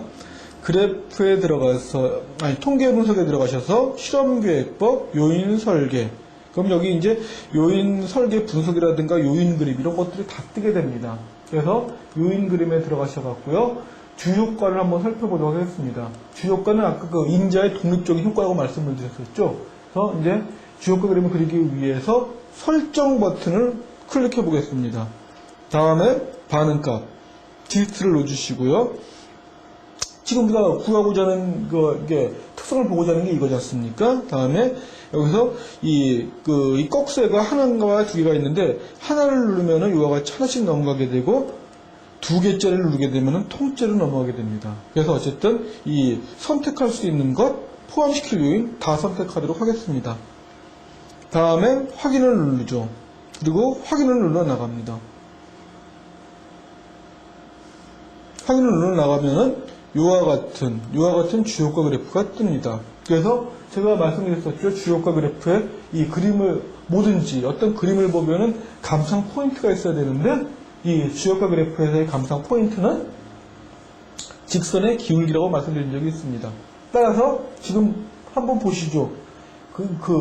디스트라는 Y에 가장 큰 영향을 미치는 인자는 어떤 것일까?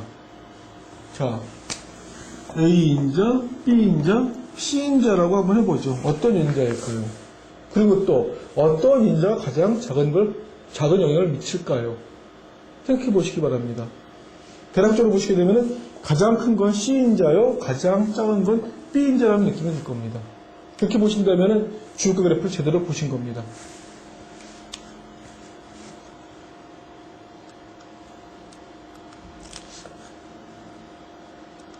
다음은 이제 또 통계 분석에서 실험계획법에서 요인 설계에서 요인 그림에서 이번엔 주효과 말고 상호효과들을 보도록 하겠습니다. 상호효과도에서도 역시 마찬가지로 설정 버튼으로 들어가서 이 반응에다 똑같이 CA에 있는 디스트를 넣어주고 모든 인자를 다 선택하도록 하겠습니다. 다음에 확인을 누르고 확인을 눌러 나가면은 이와 같이 나오죠. 자, 그래서 이 교후보작용 그래프의 감상 포인트는 두 직선이 이루는 사이각이라고 했습니다. 그래서 한번 보시죠. 가장 큰 교후작용과 가장 작은 교후작용. 아마 가장 작은 교후작용은 먼저 이 교후작용 그래프를 보는 걸 말씀드리게 되면은 A, B, C라고 했을 경우에 이 그래프는 A인자와 B인자의 교후작용을 나타내고 있는 것이고 이 그래프는 B인자와 C인자의 교후작용입니다. 이거는 A라는 인자와 B라는 인자가 만나는 이곳에 있기 때문에 A와 C의 교후작용이죠. 그리고 이 X축은 이 그래프 같은 경우에 X축은 B인자를 나타내는 거고 즉 B인자가 저수준인 경우 B인자가 고수준인 경우를 나타내는 그래프입니다. 그리고 여기 보시다시피 여기에서 A인자가 저수준일 경우에는 빨간 동그라미 그리고 이 고수인 경우에는 빨간 네모로 지금 표시를 하고 있습니다. 그리고 자, 가장 큰 교후작용은 그럼 어떤 인자와 어떤 인자일까요? 이거 갖다 제가 강의 도중에 이제 질문을 드리게 되면은 의견이 분분합니다. 어쨌든 A, B는 아니죠. A, B는 가장 작은 것이고 이게 뭐 A씨라는 분도 있고 B씨라는 분도 있는데 이런 경우에 눈으로 봐서 한계가 있을 수가 있습니다. 단판을 치려고 한다면은 이 앞서서 제가 교후적인 그래프 효과를 구하는 방법을 말씀드린 적이 있죠. 그런 방법으로 해서 구해보시면 아주 간단하게 끝날 것입니다. 이 효과에 대해서는 다시 미니탭에서 한번 요인 설계 분석에서 다시 한번 말씀을 드리겠습니다.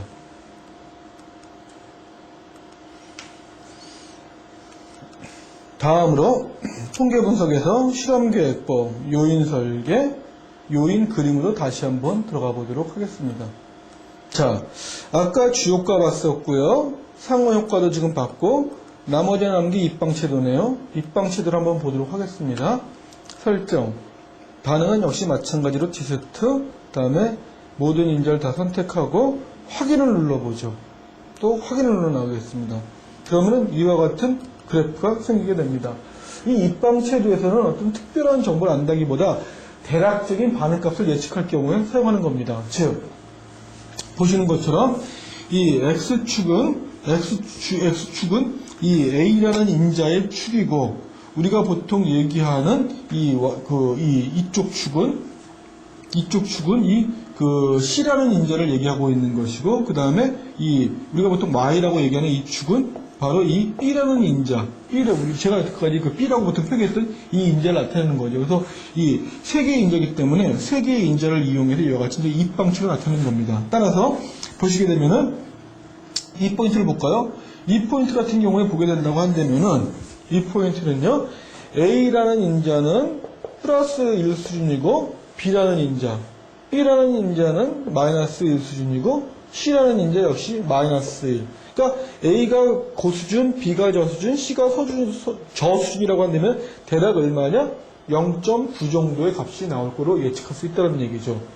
또 바로 이 위에 있는 것은 어떤 것일까요? 이 위에 있는 것은 A가 마찬가지로 고수준, B도 고수준이 됐죠. 단지 C만 저수준입니다.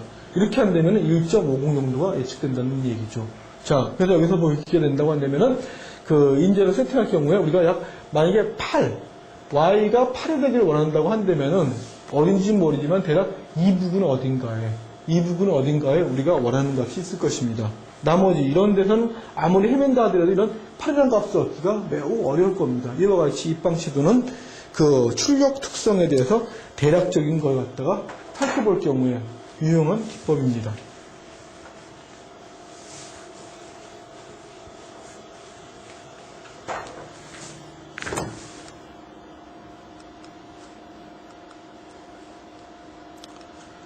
자, 이제는 이 실험교육법에서 도식적 그래프를 이용해서 대략적인 그 분석을 하는 방법을 살펴봤고, 다음에는 통계적인 분석에 대해서 알아보도록 하겠습니다. 자, 통계 분석에 들어가셔갖고요. 다음에 그 실험교육법 들어가서 요인 설계 분석으로 들어가도록 하겠습니다. 여기에서 이 반응값에다가 디스트를 넣어주시고, 그 다음에 이 우리가 분석을 하려고 한다면 이제 항이 필요하지 않습니까? 와이니콜 fx를 만들려면 여러 개의 항이 필요할 것입니다. 그래서 그 항에 포함될 것을 선택하는 겁니다. 항을 눌러주시게 되면은 이와 같은 대화창이 뜨게 되고, 이 대화창에 보게 되면은 모형에 포함되는 항의 최대 차수가 3으로 현재 설정되어 있습니다. 보시게 되면 따라서 이 A인자, B인자, C인자, 세 개의 인자의 상호작용 또는 교호작용이라는 3차항이 포함되어 있다는 걸 알 수가 있죠. 만약에 이걸 갖다가 2로 바꾸게 된다면 2차항까지만 포함되는 걸 알 수가 있을 것입니다. 지금은 최대 차수까지 다 한번 분석을 해보도록 하겠습니다. 다음에 이 확인을 누르고 또 확인을 눌러 나가도록 하겠습니다. 그러면은 보시는 바와 같이 이와 같이 분석 결과가 나오게 됩니다. 세션 인도를 갖다 제가 확대해 겁니다. 보시는 것처럼, 자, 이게 그 편의상 이 인자를 A인자, 이걸 B인자, 이걸 C인자라고 하겠습니다. 그러면은 이제 요거는 A와 B인자의 교부작용이고, 요거는 A와 C인자의 교부작용, 요거는 B와 C인자의 교부작용이죠. 그래서 보시게 되면은 이 주효과에서 C가 아까 C인자가 제일 큰 것처럼 보였는데, 주효과 그래프에서요. 보시는 것처럼 역시 이 효과도 크다는 걸 알 수가 있습니다. 그래서 3.113, 1.716이 마이너스 2.364. 물론 이제 이 인자의 크기를 본다고 한다면 효과가 마이너스이기 때문에 B가 더 크지 않냐라고 이제 생각하실 수가 있지만, 여기서 일단 인자의 크기를 얘기할 때 부호는 크게 신경 쓰지 마시기 바랍니다. 이 부호란 건 뭐냐면은 A라는 인자가 증감에 따라서 Y가 감소한다는 의미지, 이 A 인자의 효과가 적다는 의미는 절대 아닙니다. 그리고 교호작용을 놓고 보게 된다고 한다면은 교호작용 그래프에서 보게 되면 아까 A, B가 제일 적었었죠. 그래서 절대값이 가장 적다는 걸 아실 수가 있을 겁니다. 그리고 아까 보게 되면 AC와 BC 어느 게 큰지 작은지 좀 논란이 됐었는데, 이건 보시는 것처럼 0.838로 절대값을 말씀드리는 겁니다. 두 개가 다 동일하다는 걸 알 수가 있습니다. 따라서 우리가 눈으로 봤을 때 이 차이를 구분한다는 건 거의 어렵기 때문에 왔다 갔다 했을 수가 있었을 겁니다. 자, 다음으로 여기서 보게 되면 A인자, B인자, C인자, A, B, A, C, B, C, A, B, C 이제 교호작용이 있는데 이 중에서 효과가 가장 적은 걸 한번 골라보시기 바랍니다. 문제도 아니죠. 이거 숫자의 크기를 비교하는 건데 보시는 것처럼 이 A, B, C 3원 교호작용이 가장 적다는 걸 알 수가 있습니다. 다음에 여기 이 분산분석 테이블을 보게 된다고 한다면은 아마 분석 단계에서 분산 분석에 대해서 다소간에 이제 공부를 하셨을 텐데 이 분산 분석에서의 어떤 이 검정 통계량은 F값을 쓰게 되고 F값은 두 개의 분산에 비로소 이루어지게 되어 있습니다. 그런데 보시다시피 이 에라항, 오차항에 대한 값이 이게 없게 되죠. 이게 없습니다. 없다 보니까 이게 계산이 이제 할 수가 없는 거죠. 쉽게 얘기하면 없다는 얘기는 0이라는 얘기인데 우리가 수학에서 이 분모가 0이면 이게 안 되는 거죠. 그래서 지금 계산이 안 되고 있습니다. 자, 그래서 이제 여기에서 보니까 이 A라는 인자에 비해서 또는 C라는 인자에 비해서 A, B, C 3원 교호작용 굉장히 형편없이 효과가 적다고 볼 수가 있습니다. 그래서 일단 효과가 적기 때문에 이거 갖다 에라항에 플랜시켜서 다시 한번 살펴보도록 하겠습니다. 자, 에라항에 플랜시킨다고 하니까 좀 어려우실 텐데요. 따라하시면은 쉽게 이해 가실 겁니다. 통계 분석에서 실험계획법, 요인설계 분석으로 갑니다. 요인설계 분석에서 항에서 이 3원 교호작용 또는 3차 교호작용을 분석하지 않는 것을 바로 우리가 에라항에 플랜시킨다는 말로 정의하고 있습니다. 다음에 확인 눌러서 나가게 되면은 자, 이게 지금 새롭게 분석한 결과입니다. 아까 거 앞에 거하고 한번 보시죠. 무엇이 차이가 있나? 새로 분석한 거 보시게 되면은 이 옆에 P값이라는 게 나오죠. 그래서 아마 분석 단계에서 가설 검증하시면서 이 어떤 인자가 유의하다, 유의하지 않다 뭐 이런 걸 많이 보셨을 겁니다. 그래서 보시게 되면은 자, 일단 신뢰 수준을 95%라고 한다면은 유의 수준을 5%라고 한다면은 보시는 것처럼 여기에서 이 BC라는 인자는 그렇게 유의하지 않다는 걸 갖다 아실 수가 있을 겁니다. 그래서 이 인자는 이제 빼야 되는 겁니다. 그래서 이제 보시게 된다고 한다면은 만약에 이것이 유의하다고 한다면 어떻게 될까요? 이 상태에서 이제 모든 것들이 다 신뢰 수준 95%에서 P밸류 P값들이 다 0.05 이하로 나왔다. 그 경우에 모델식은 디스트라는 걸 예측하기 위한 식은 개수 3.519 그 다음에 마이너스 1.181A 플러스 0.881B 여기서 물론 이제 이거 갖다 제가 편의상 A, B, C 이렇게 놓고 하는 겁니다. 그 다음에 이거는 뭐 A, B 이거는 A, C 뭐 이렇게 이제 놓고 하는 거죠. 그래서 되고 그 다음에 플러스 1.5566C 그 다음에 마이너스 0.398AB 해서 최종적으로 0.419AC까지 이와 같이 나오게 될 것입니다.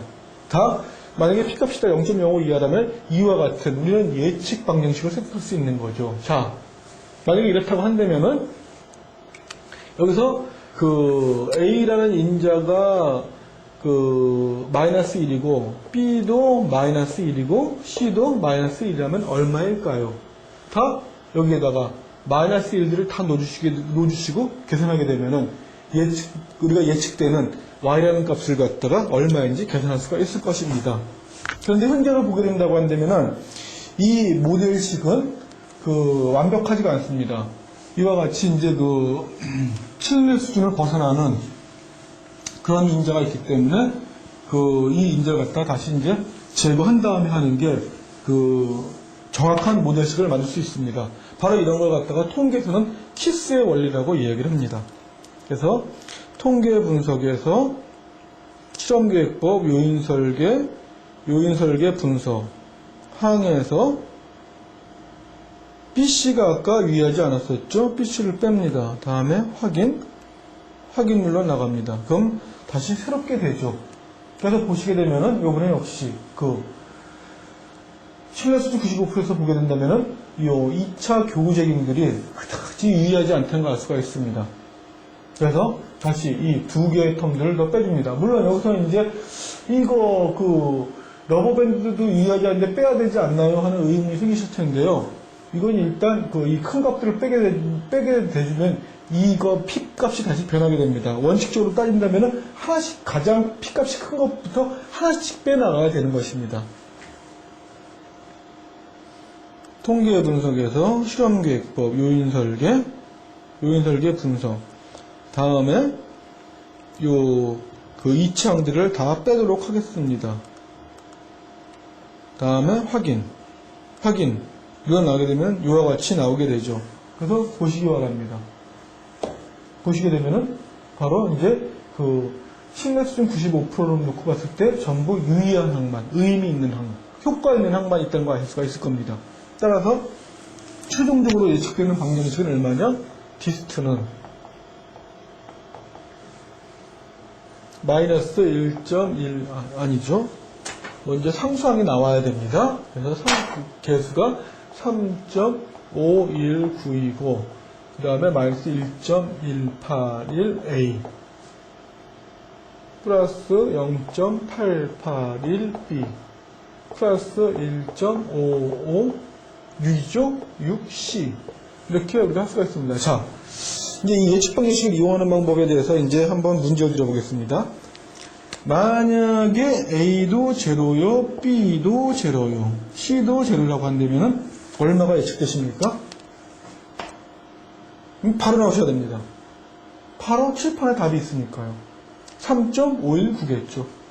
예, 이와 같이 예측 방정식을 이용할 수 있다는 걸 다시 한번 말씀드리는 겁니다.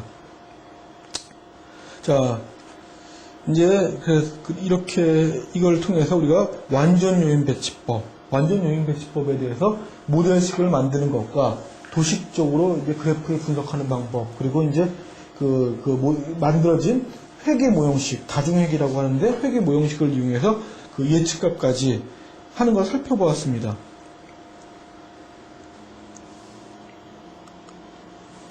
자, 다음은 아까 예제 5-에서 살펴봤던 투척기 구조들을 대략적으로 지금 나타내고 있는 겁니다. 보시다시피 투척기 이와 같이 고무줄로 연결되어 있고 요 암을 뒤로 젖혀서 요 컵에다가 어떤 물건을 넣은 다음에 딱 놓는다고 하면은 이 고무줄 장력에 의해서 이 컵에 있던 봉이 날아가겠죠. 그걸 아까 이용해서 예제를 갖다 풀어봤습니다. 다음으로 이 부분요인 배치법에 대해서 좀 살펴보도록 하겠습니다. 이 부분요인 배치법이 6시그마 자격인증 시험 대비해서 말씀을 드리게 되면은 지금까지는 그다지 많이 나오지 않았습니다. 그러나 앞으로는 이 시험의 난이도가 좀 올라가면서 앞으로 이 부분에서도 좀 문제가 차후에 향후에는 좀 많이 나오지 않을까 생각이 됩니다. 먼저 부분요인 배치법이란 것은 무엇이냐면은 요인 배치법에서 인자의 수나 수준수가 증가하게 되면, 특히 인자의 수가 증가하게 된다고 한다면은 이 실험의 가짓수가 많이 늘어나겠죠. 제가 지난번에 말씀을 드렸을 겁니다. 우리가 실험할 가지의 수, 처리의 수는 수준수를 갖다가 인자수를 거듭 제곱해주면은 완전 요인 배치법에서 할 수 있는 실험의 가짓수가 됩니다. 그런데 이게 만약에 인자가 2개일 경우고 이 수준이라고 한다면 2의 제곱이지만 인자가 3개가 되면 이게 2의 3승이 될 것입니다. 또 이 인자가 만약에 5개라고 한다면 2의 5승이 되겠죠. 보시는 것처럼 실험의 가짓수는 급격하게 증가합니다. 따라서 이런 모든 실험을 하기에 현실적으로 좀 어려울 수가 있다는 얘기죠. 물론 2의 5승 정도라면 할 수 있지만 이게 2의 7승, 2의 8승이 되면 이게 상당히 실험이 어렵게 됩니다. 예를 들어서 10개일 경우에 2의 10승, 한번 가짓수 한번 계산해 보십시오. 경우에 따라서는 이거 실험 한 대만도 3, 4개월 걸릴 수가 있습니다. 또는 그 이상 걸릴 수도 있겠죠. 여기에다가 반복까지 해야 된다 하면 이거는 현실적으로 굉장히 어려운 문제가 됩니다. 따라서 이와 같이 그 요인 배치법에서 인자수가 증가함에 따라서 실험 횟수가 급격하게 늘어나게 됩니다. 그리고 또한 동일한 조건 하에서 모든 실험을 하기엔 굉장히 어렵겠죠. 그래서 이런 그 실험을 할 경우에 그 우리가 필요 없는 정보를 갖다가 그 우리가 찾아내지 않고 실험 횟수를 줄일 수 있는, 쉽게 얘기하면 경제성 논리에 의해서 이 부분 요인 실험법을 어떻게 할 것인가 한번 생각해 볼 필요가 있습니다.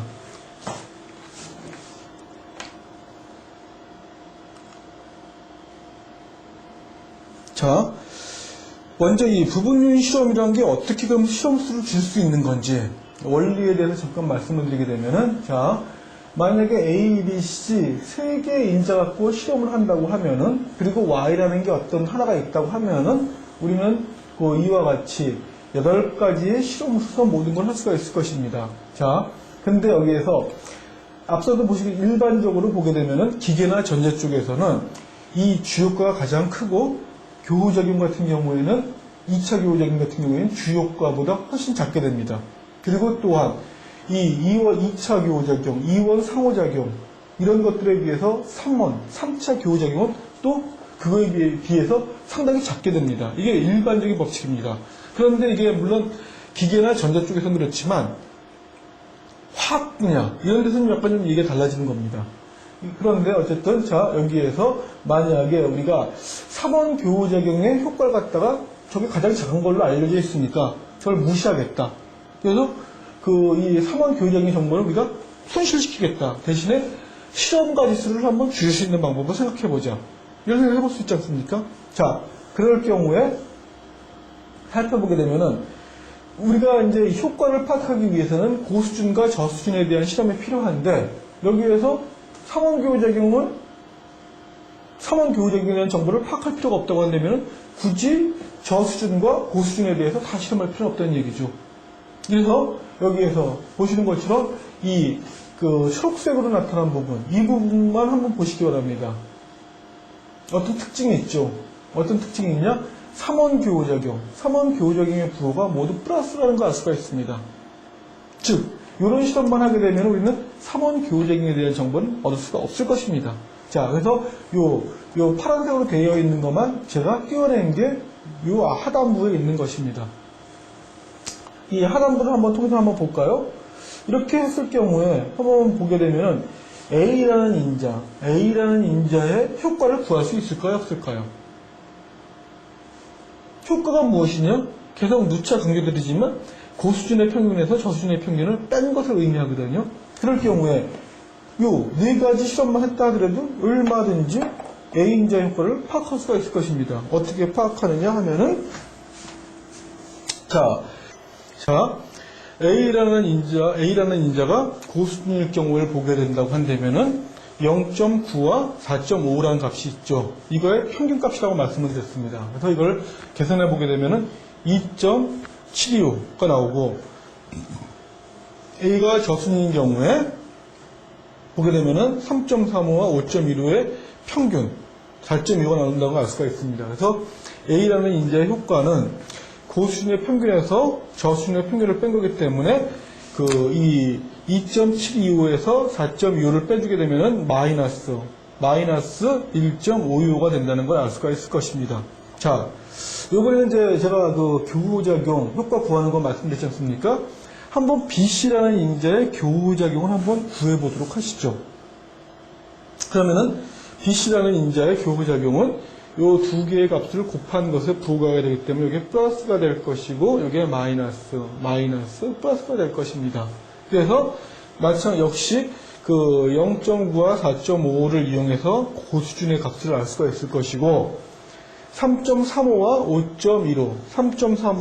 5.15라는 값을 이용해서 저수준의 값을 파악할 수가 있을 것입니다. 그래서 마찬가지로 이 효과를 구하게 되면 마이너스 1.525가 나오는 걸 알 수가 있을 것입니다. 네, 여기서 구한 과정을 가만히 한번 보시죠. A 인자의 효과를 구할 때와 BC 인자의 효과를 구할 경우 어떻습니까? 결과가 동일합니다. 뭐 결과가 동일할 수도 있지만 그 과정을 한번 보시죠. 과정 역시 동일합니다. 따라서 이 부분요인 배치법을 실시했을 경우에 따라서는 이와 같이 그 앞서 말씀드렸던 교락이라는 게 발생합니다. 바로 이런 걸 교락이라고 하는 거죠. 즉 A 인자의 효과와 BC 인자의 효과가 합쳐져서 나옵니다. 그래서 우리가 비록 이 A 인자의 효과라고 구한 게 마이너스 1.525지만 이게 마이너스 1.525가 이게 BC 인자의 효과인지 A 인자의 독자적인 효과인지는 우리가 알 수가 없습니다. 그리고 그렇지만 부분요인 배치법을 통해서 이와 같이 실험의 가지수는 절반으로 줄 수 있다는 큰 강점이 있는 것입니다.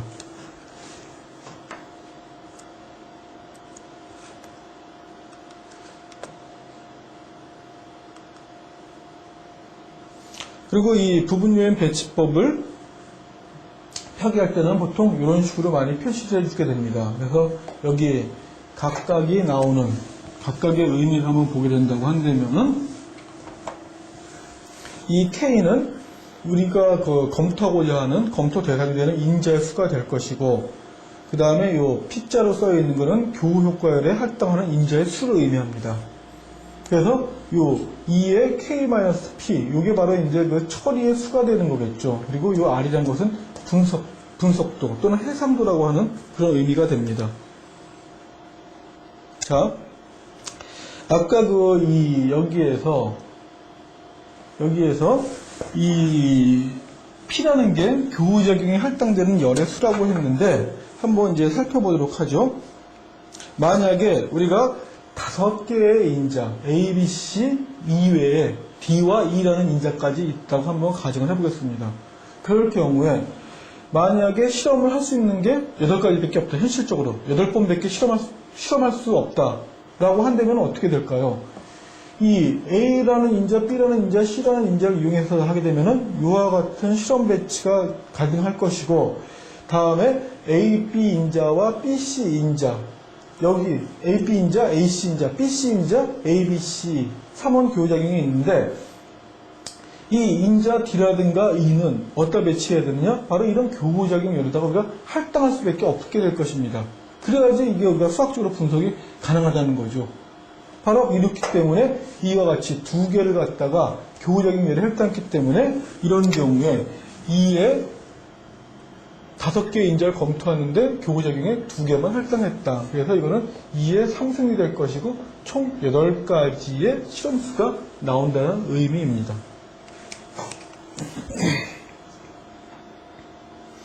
다음에 아까 여기에다가 이제 이 R이라고 해상도 표시를 준다고 말씀드렸지 않습니까? 이 해상도의 의미에 대해서 말씀을 드리게 되면은 이 해상도가 만약에 3이라고 하면은 어떠한 주요과도 다른 주요과와 결합되지 않는다는 거죠. 그리고 이 주요과는 그 2차 교우작용과는 이 해상도가 3일 경우에 이 콘파운딩, 교락이 일어날 수가 있다는 얘기입니다. 또 당연히 이원 교우작용과 이원 교우작용은 당연히 콘파운딩 될 수가 있는 거죠. 그래서 이렇게 생각해 보십시오. 3이라는 숫자는 일반적으로 1과 2의 합이다. 그래서 이 3이라는 것은 어떤 한계를 나타내는 것이고 1이라는 것이 바로 이게 1차 효과, 즉 주효과지 않습니까? 그리고 2차 효과, 이게 교우작용이죠. 그래서 해상도 3에서는 1차의 효과와, 즉 주효과와 2차의 효과, 즉 이원 교우작용이 결합이 일어난다. 이렇게 보시면 됩니다. 그래서 여기 보게 되면 이제 그 7개의 인자 갖고서 했을 때 해상도 3을 얘기하고 있는 것인데 보시는 것처럼 이 1차 효과는 2차 교우작용, 다른 2차 교우작용과 많이 컴파운딩 되어 있다는 걸 알 수가 있습니다. 그래서 이와 같이 비록 우리가 7개의 인자를 갖다 검토한다 하더라도 그 8번의 실험을 통해서 분석할 수가 있다는 얘기죠. 당연히 근데 분석하는데 여러 가지 누실되는 정보는 상당히 많을 것입니다.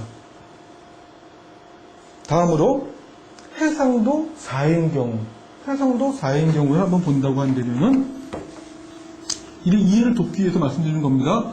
원래 이 교락이라는 것은 이런 교락 유형을 보고서 파악하시는 게 가장 정확한 방법입니다. 근데 해상도 4 하면 여기 설명이 나와 있는 거 보게 되면 아마 좀 잘 이해가 안 가실 것 같기 때문에 지금 예를 들어 말씀드리는 거죠. 4라는 숫자 1 플러스 3 또는 2 플러스 2입니다. 자, 따라서 1차 효과는 3차 교우작용과 컴파운딩이 일어난다. 2원 교우작용은 다른 2원 교우작용과 컴파운딩이 일어난다. 대신에 4는 3보다 크죠. 3은 1 플러스 2죠. 따라서 1차 효과, 주효과는 다른 2원 교우작용과 컴파운딩이 일어나지 않는다는 의미가 되겠습니다. 여기 설명은 없지만 해상도가 4일 경우에 2원 교우작용은 다른 3원 교우작용과 컴파운딩이 일어나고 3원 교우작용은 다른 3원 교우작용과 컴파운딩이 일어난다. 이 위는 마음대로 생각하시면 됩니다.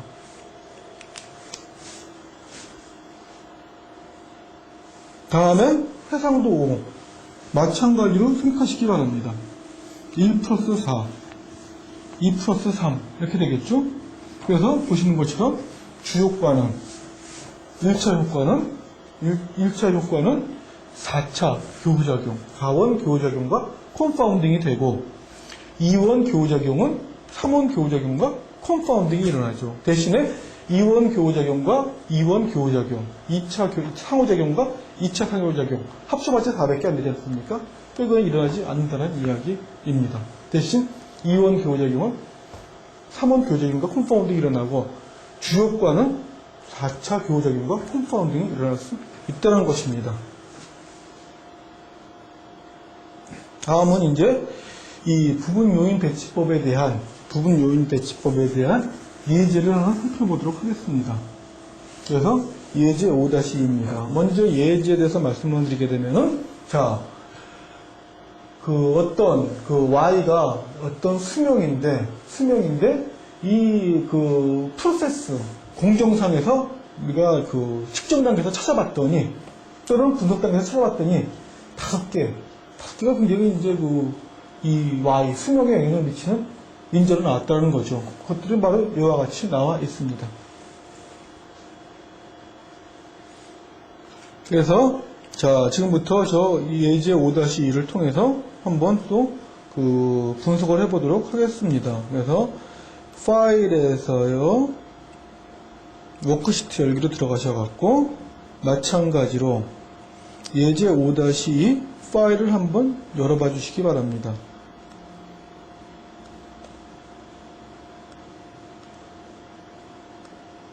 그럼 이와 같은 게 나와 있을 것입니다. 보시는 것처럼 5개의 인자, 어떤 건지 모르지만 5개의 인자와 y의 값이 있죠.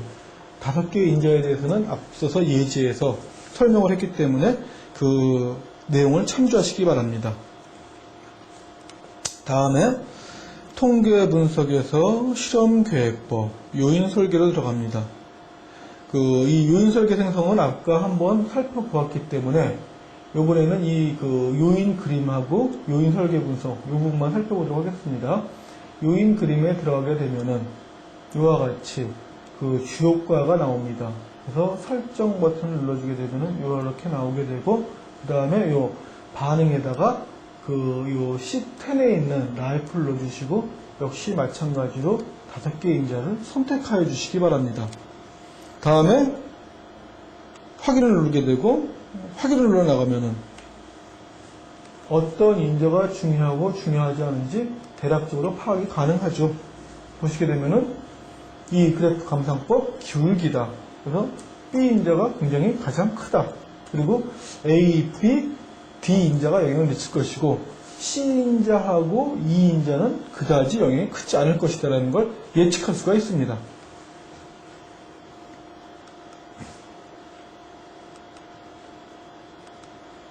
다음에 통계분석 실험계획법에서 또다시 한번 이 상호 효과도 또는 이제 교우작용도라고 얘기하는데 이걸 한번 살펴보도록 하죠.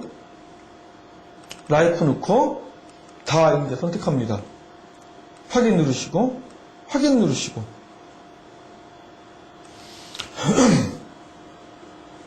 살펴보실까요? 자, 어떤 교우작용이 크고 어떤 교우작용이 작을까요? 보시게 되면은 A와 이 인자의 교우작용을 보십시오. 거의 평행이죠. 이거는 뭐 실질적으로 이렇게 나오기도 힘듭니다. 현실에서는 교우작용 없다고 볼 수가 있습니다.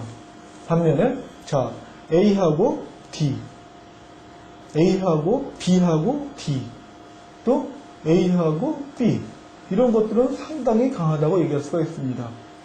자 여기서 한번 보실까요? 보시게 되면은 요 AB하고 AB 교우작용과 이 BD 교우작용 어느 게 더 커 보이십니까? 상당히 애매하죠? 애매한 부분이 있을 수가 있습니다. 이런 경우에 바로 이제 통계 분석을 들어가서 우리가 살펴볼 수가 있는 거죠. 그리고 이제 제가 한번 이런 경우에 실험 설계를 한번 해보도록 하겠습니다. 같이 한번 따라해 봐 주시죠. 통계 분석에서 실험계획법, 요인설계 생성으로 들어갑니다. 여기서 인자수가 5개죠. 그리고 설계에서 보시게 되면은 전부 우리는 이 32개면은 완전 요인인데 2에 5승이니까요. 8번만 실험하는 겁니다. 반복할 수 없고요. 확인 들어갑니다. 다음에 요인에서 그대로 일단 냅두도록 하겠습니다. 이거 원래 다 고쳐도 되는데 그냥 A, B, C, D, E로 교재와 똑같게 해서 냅두죠. 확인. 옵션에서 랜덤화 실험하지 않겠습니다. 확인. 그 다음에 또 확인을 누르게 되면은 요와 같이 실험 설계 내용이 작성되면서 이러한 실험 설계 내용이 작성되면서 요 세션 윈도우를 보시게 되면은 이 실험에 대한 내용이 쭉 나옵니다. 그래서 해상도가 얼마냐? 3이다. 해상도 3이니까 주요가와 이원 교우작용이 컨파운딩이 일어날 것입니다.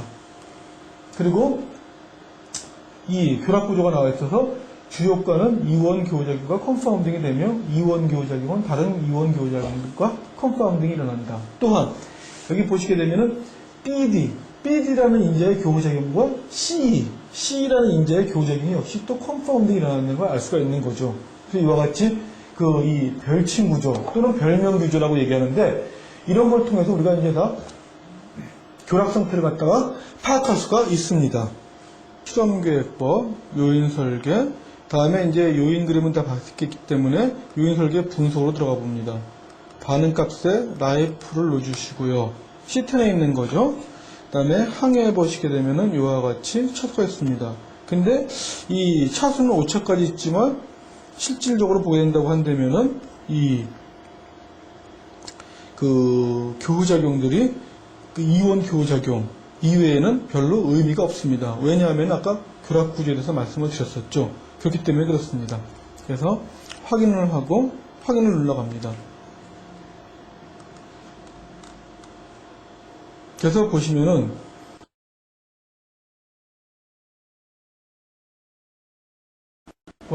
그러니까 주요가와 이원 교우작용에 대한 그 효과에 대한 측정이 쭉 나옵니다. 그래서 보시게 되면은 이원 교우작용은 2개밖에 없지만 이것들도 역시 마찬가지로 주요가와 컴파운딩이 일어날 수가 있다는 걸 알 수가 있는 거죠. 그리고 이런 이원 교우작용들조차도 다른 이원 교우작용과 컴파운딩이 일어나 있는 것입니다.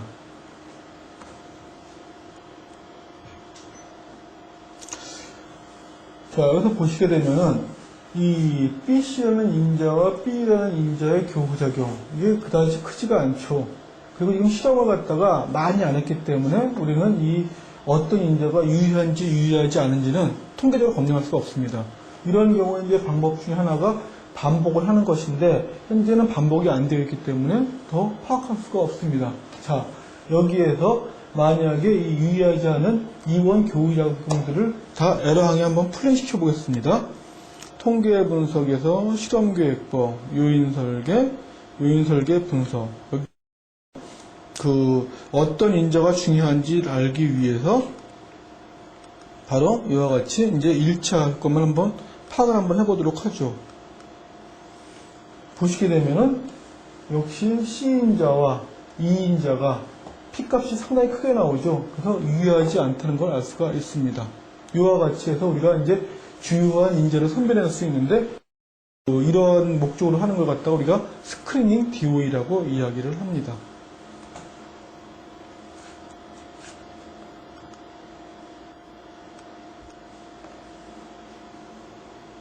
다음으로 이제 이 개선 결과 검증에 대해서 간단하게 말씀을 드리겠습니다. 먼저 I 단계를 보게 되면은 개선의 방향을 설정한 다음에 프로세스 최적화, 아이디어 도출이라든가 실험 계획부 이런 걸 통해서 프로세스 최적화를 하였고, 여기서 나와 있는 이제 이 개선안이라는 게 사실상으로 이게 처음으로 우리가 한번 해본 거기 때문에 지속적으로 그런 개선 결과가 나온다는 보장을 할 수가 없습니다. 따라서 이 개선 결과 검증이 반드시 필요한 얘기입니다.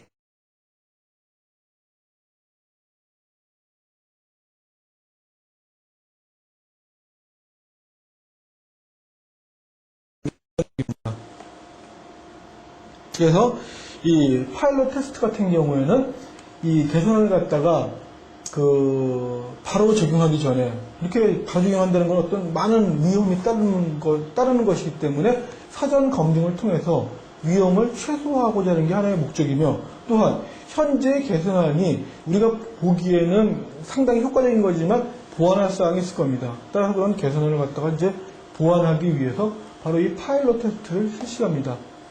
그리고 또 이 파일럿 테스트를 통해서 우리는 이 개선안에 대한 정확한 건 아니지만 비용과 이익을 대략적으로 파악함으로써 어떤 이 프로젝트의 성과도 잠정적으로 예측할 수가 있을 것입니다. 또한 이런 파일럿 테스트를 통해서 우리의 개선안이 정말 효과가 있구나, 이런 게 증명되기 때문에 수용 가능성이 증대될 것입니다. 자, 이 파일럿 테스트를 갖다가 성공적으로 운영하기 위해서 가장 중요한 것은 무엇이냐? 혁신 활동은 대부분이 그렇지만 이 경영진의 강력한 리더십을 확인받는 게 중요합니다. 파일럿 테스트를 하기 위해서도 파일럿 테스트 역시 경영 자원을 소모해야 되기 때문에 이러한 경영진의 강력한 리더십을 바탕으로 한다면 손쉽게 할 수가 있을 것입니다. 그래서 보게 되면은 운영위원회를 선정하고 간단한 파일럿에 대한 내용을 설명할 것이며, 따라서 언제 어떻게 할 것인지 계획을 수립하고 관련자들을 훈련시키며, 그 다음에 파일럿을 실행한 다음에 파일럿 실행 결과를 갖다가 이제 모니터링 해야겠죠. 그래서 결과를 확인하고, 그 다음에 파일럿 후에 어떤 문제점이 생겼다고 한다면 이런 보완 같은 것, 이런 것들이 필요할 것입니다.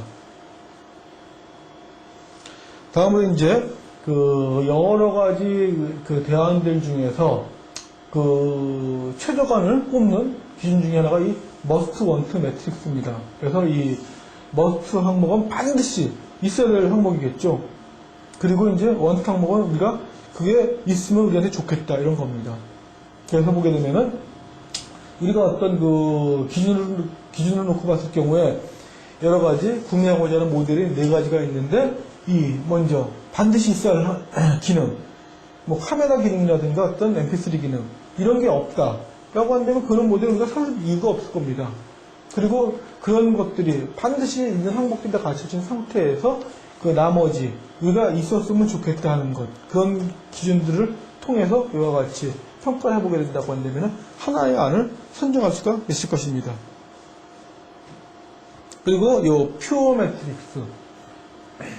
매트릭스는 여러 가지 평가 기준과 여러 가지 대안들을 갖다가 비교하는 방법입니다. 그런데 이거 이제 다른 거하고 차이가 나는 거는, 이 방법은 뭐냐면 상대적인 비교를 하는 겁니다. 그래서 어떤 기존의 안이라든가 어떤 기준안을 놓고서 다른 대안들, 2안, 3안, 4안, 5안에 대해서 이 기준안 대비해서 이제 평가를 해보는 거죠. 그래서 여기 마이너스 표시가 된 거는 열이라는 얘기입니다. 열위. 그래서 2번 안이 1번 안에 비해서 이 비용이라는 면에서는 좀 열세에 있는 것이다. 그리고 또 시장에 진입하는 시기도 열세에 있다라는 얘기죠. 반면에 어떤 세탁기량이라든가 어떤 주요 기능에 있어서는 2번 안이 기준안보다 좋다, 이런 겁니다. 그리고 S는 왜 여러분들 우리가 어렸을 때 쌤, 세임 이런 말 많이 쓰셨죠.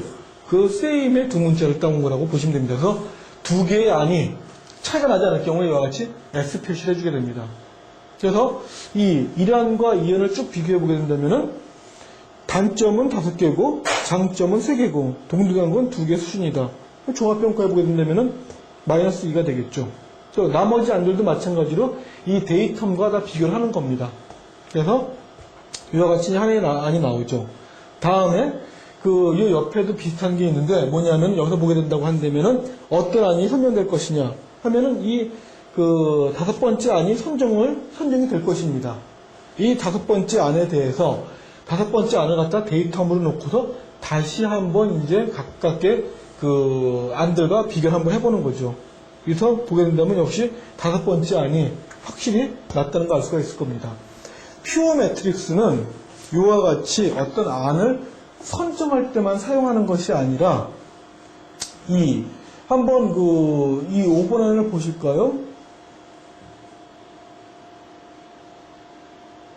5번 안을 보시게 되면은 이 대부분 다 조건과 동등하지만 이 3안을 한번 보십시오. 3안과 5안을 비교해 보게 되면은 요 네 번째 있는 이 항목에 대해서는 3안이 더 우수하다는 걸 알 수가 있습니다. 그렇다고 한다면 우리가 5안을 채택할 것이 아니라 5안에서 이런 부분들, 좀 좋지 않은 부분들은 다른 안에 갖고 있는 장점들을 받아들여서 보다 좋게 할 수가 있겠죠. 이러한 목적으로 퓨어 매트릭스는 사용이 가능합니다. 그래서 이 퓨어 매트릭스를 통해서 나올 수 있는 게 하이브리드 콘셉트를 도출할 경우에 많이 쓴다고 얘기합니다. 하이브리드, 뭐 잡종 이런 거 있지 않습니까? 그래서 이 두 가지 안을 복합해서 새로운 안을 만든다. 그런 안을 만들 경우에 이 퓨어 매트릭스는 상당히 유용합니다. 다음에 이 페이오프 매트릭스. 아마 이거는 페이오프 매트릭스는 D단계 이때도 아마 많이 보셨을 겁니다. 그래서 이 요구되는 노력과 효과 이런 걸 놓고서 여러 가지 계산안들을 갖다가 여기다 이제 한번 이렇게 집어넣어 보는 거죠. 그래서 보게 되면은 요구되는 노력은 적으면서도 효과가 높은 거. 이거는 강력하게 추진해야 될 겁니다. 반면에 요구되는 노력은 상당히 많은데 효과는 낮다. 그러면 이거는 그런 대안은 굳이 실행할 필요가 없겠죠. 나머지에 대해서는 이제 검토하거나 추진하거나 이렇게 우리가 생각해 볼 수가 있습니다. 그리고 이 역장 분석이라고 얘기하는데요. 폴스 필드 분석. 이거는 무엇이냐 하면은 어떠한 개선안이 있을 경우에 이 개선안에 대해서 우리가 실행할 경우에 저항으로 오는 건 무엇이냐. 우리가 추진할 수 있는 장점은 무엇이냐. 이런 걸 갖다 분석한 다음에 이 저항되는 요소, 이러한 요소들은 어떻게든지 좀 적게 경감을 시켜야겠죠. 그런 방향으로 생각해 볼 수가 있는 것이고, 이 추진할 수 있는 방향을 더 극대화할 수 있는. 그래서 경영진에게 어떤 의사결정을 할 경우에 어떤 이 참조 자료로서 아주 유용한 자료입니다. 자, 이상으로 해서 이제 개선에서 사용하는 주요 기법에 대해서 살펴봤는데, 제가 여기 지금 동영상 강의를 하면서 빠진 부분이 몇 군데가 있습니다. 예를 들어서 실험계획법의 원리 중에서 보게 된다고 한다면 제가 반복성이라든가 지표성 이런 건 다 설명을 못 드렸습니다. 그런 부분에 대해서는 6시그마 실무 완성 교재를 통해서 보다 많은 학습을 좀 하시기 바랍니다. 그리고 이 자격인증 시험이 난이도가 제가 이렇게 문제들을 봤을 때는 다소 좀 이렇게 난이도가 상향되는 경향이 있습니다. 그래서 과거에 있는 기출문제를 갖다가 학습하시는 것도 좋은 방법이지만 그거보다는 좀 더 심도 있게, 그리고 이 6시그마는 굉장히 유용한 기법입니다. 특히 실험계획법 같은 경우도 상당히 다방면으로 활용되는 기법이죠. 그런 것들에 대해서는 좀 심화해서 학습을 하시기 바랍니다. 자, 이상으로 개선 부분에 대한 강의를 마치도록 하겠습니다.